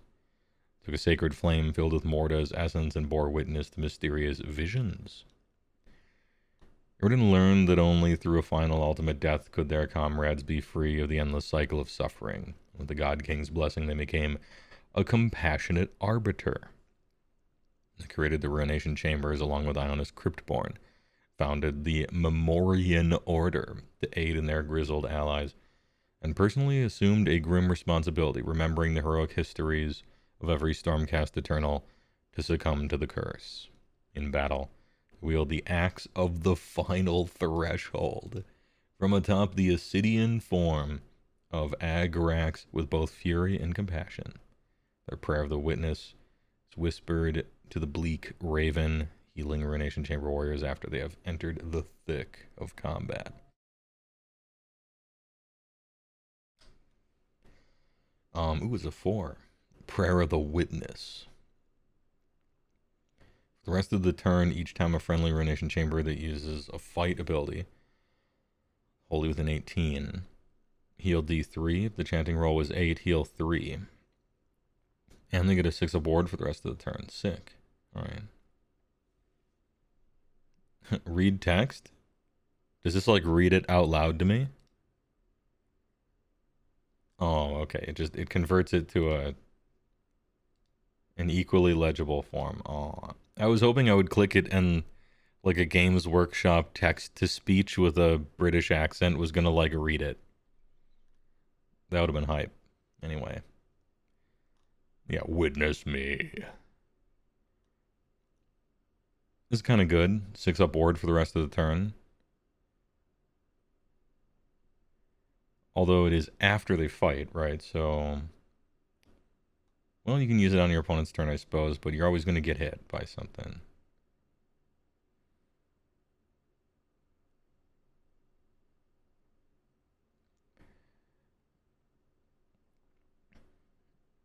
Only heroes, is it? Aren't there Ruination Chamber units that aren't heroes? I don't know. As far as prayers go, this is, yeah. If it gave you the 6 up ward right away, I would change my tune. But you have to like actually fight first, which means even on your turn, you're going to get it on the first guy you attack with, and then they're going to target somebody else, right? And on the opponent's turn, they're always going to be able to get you before it triggers on your second, right? So this is awkward. Oh, you're applying the brand new. Okay. Ariax conveys Iridan from one hotspot to another. Their dark flight. Dark flight. Signaled by the slaughter to some unlucky foe before the great Morgrief. I like how it's like, oh, it's a big griff. What do we call a big griff, right? Because you have griffed hounds, right? And you have griff chargers. So if you have a griff hound, it's like a tiny griff dog, and then griff chargers, it's like a chocobo. What's a big griff? It's like a griff, but more. I got it. More griff. Perfect. Iridan Stormblade. Yeah, there you go. Once per turn army, end of any turn. Enemy unit in combat with this unit to be the target. If the roll exceeds the target's health characteristic, one model in the target unit is just slain, and this unit can immediately use retreat without any mortal damage. Oh, so it's basically power through. Instead of D3 damage power through, it's one model is slain power through.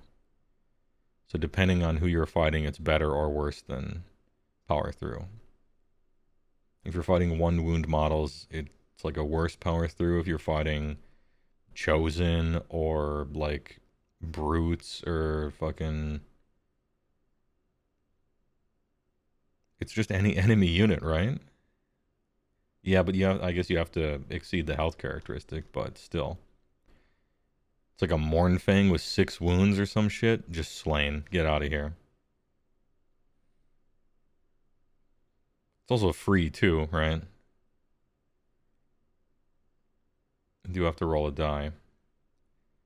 Well, I feel like it's just like too close to power through for me. I suppose that's the trick, right? It doesn't cost a command point, so you have to roll a die. Like, that makes sense. But it feels like a side grade to it. I suppose this means that you can power through with one thing and then Dark Flight with another thing, and you can kind of double up on it. Or I suppose you could do both with the same thing. Since this isn't technically a command, you can use both of them, right? First you power through and stay in combat, and then you Dark Flight, and then retreat. Okay. The more I talk about it, the more I kind of like it.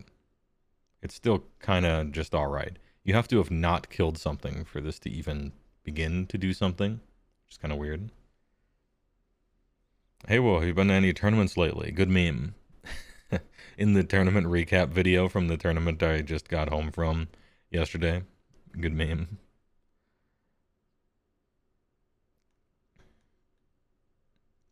The hallowed presence of Ruination Chamber units, tragic but venerable warriors with multiple lifetimes of combat experience, is shared with nearby warrior chamber units, granting a 6-up award. Big. Warriors from the bleak citadels rely on accompanying heroes to help them temper the flaw, coming back from the brink of death as if they were guided, or becoming tormented if they stray too far from the warrior's light. Okay. What is this? Army of Renown. I fucking hate Armies of Renown. Don't like them. Alright, so you gotta play with non-hero warrior chamber units and then also Ruination chamber units. So you kind of go halvesies. Hallowed Presence. While a friendly warrior chamber unit is wholly within 12 of a Ruination chamber unit, the warrior chamber units have 6 support, okay? Once per turn army, end of any turn. You must use this ability at the end. You must use this ability at the end of each turn. Not a may. Each friendly non-hero Ruination chamber unit uses to fight. For each target, pick one of the following. Guided. If the target is wholly within 12 of any friendly Ruination chamber heroes, return 1 slain model. So this works, so this is Ruination to Ruination, and this is Ruination to Warrior. If the target is not wholly within 12 of Ruination Chamber heroes, becomes Tormented.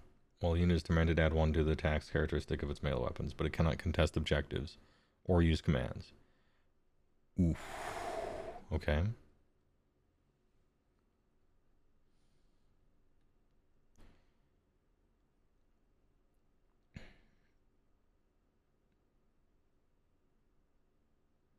They get the accessing a Corvine Prayer. They can summon a murderous flock and grant allies Raven's Flight. Okay. Pick friendly Ruination Chamber Brotherhood Priest. Has to be a Ruination Priest, huh? Visible enemy 12. Don't like that. Roll die for each model in the unit. 5 up, 1 mortal. If it was 10 up, inflict 1 on each 4 up instead. Okay, so if you juice it, it's kind of nice.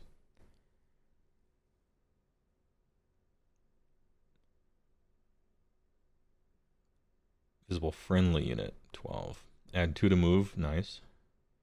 If it was 8, you can run and charge. Big, okay.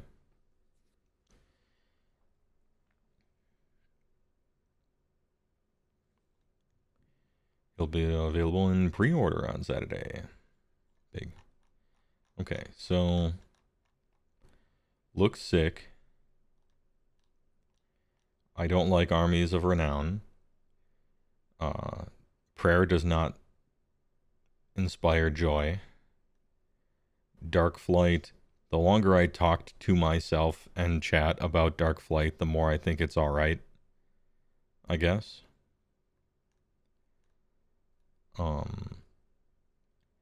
The type of army that wants to play exactly half of one thing and half of another and keep them next to each other, that's generally like a bad thing. It's generally just like a weak army strat, unless the bonus you get is overpowered, and I don't think it is. this thing is like role playing wise interesting, I guess. The Tormented versus Guided. I think Can't Contest is possibly too damaging. Like it's too bad of a downside even for +1 attacks. Murderous Fuck, if overcharged, is good against spam. And this thing, Raven's Flight, is sick. Like, Raven's Flight is just good. You only need an 8-up to overcharge it. But it's an AOR, and I don't think you can play long strikes in it, which are one of the things keeping Stormcast even remotely relevant. So you would have to get insano shit to like be cool with not playing those, right? Okay. On paper, doesn't look great. Don't think it'll be played. Could be wrong.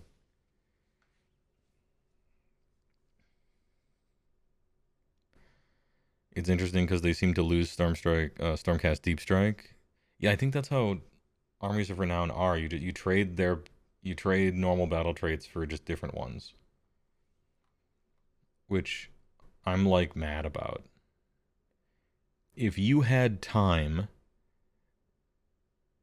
to give these armies an extra 3 little armies worth of stuff, why didn't you just spend that time making the index good with a bunch of options and stuff? Fuck you. No offense. I don't like this. Anyway, great work. Hey, all right. Nice. All right, chat. On that high note, we'll end it here. Thanks for listening to my TED Talk about how cool Dragonfall was. That being said, I've left the house one too many times this past week, which was once. And so the next time I'll be out, I think the next tournament thing I go to will be Adepticon. It'll be a very different world by the time we get to Adepticon, but I probably won't bring a meme list. I'm lying. I'll bring less of a meme list, probably. You know? Anyway, thanks for stopping by. Appreciate the subs and the bits and the primes. Lots of subs, especially right away. Appreciate the subs. Big. That's gonna reimburse me for tournament entry and hotel room and stuff. I appreciate it. TY, I gotta check my calendar. I have to leave the house once again for a big job. It might be this weekend. It might be that soon. I will keep you posted in Discord. Thanks for stopping by. I'll see you next time.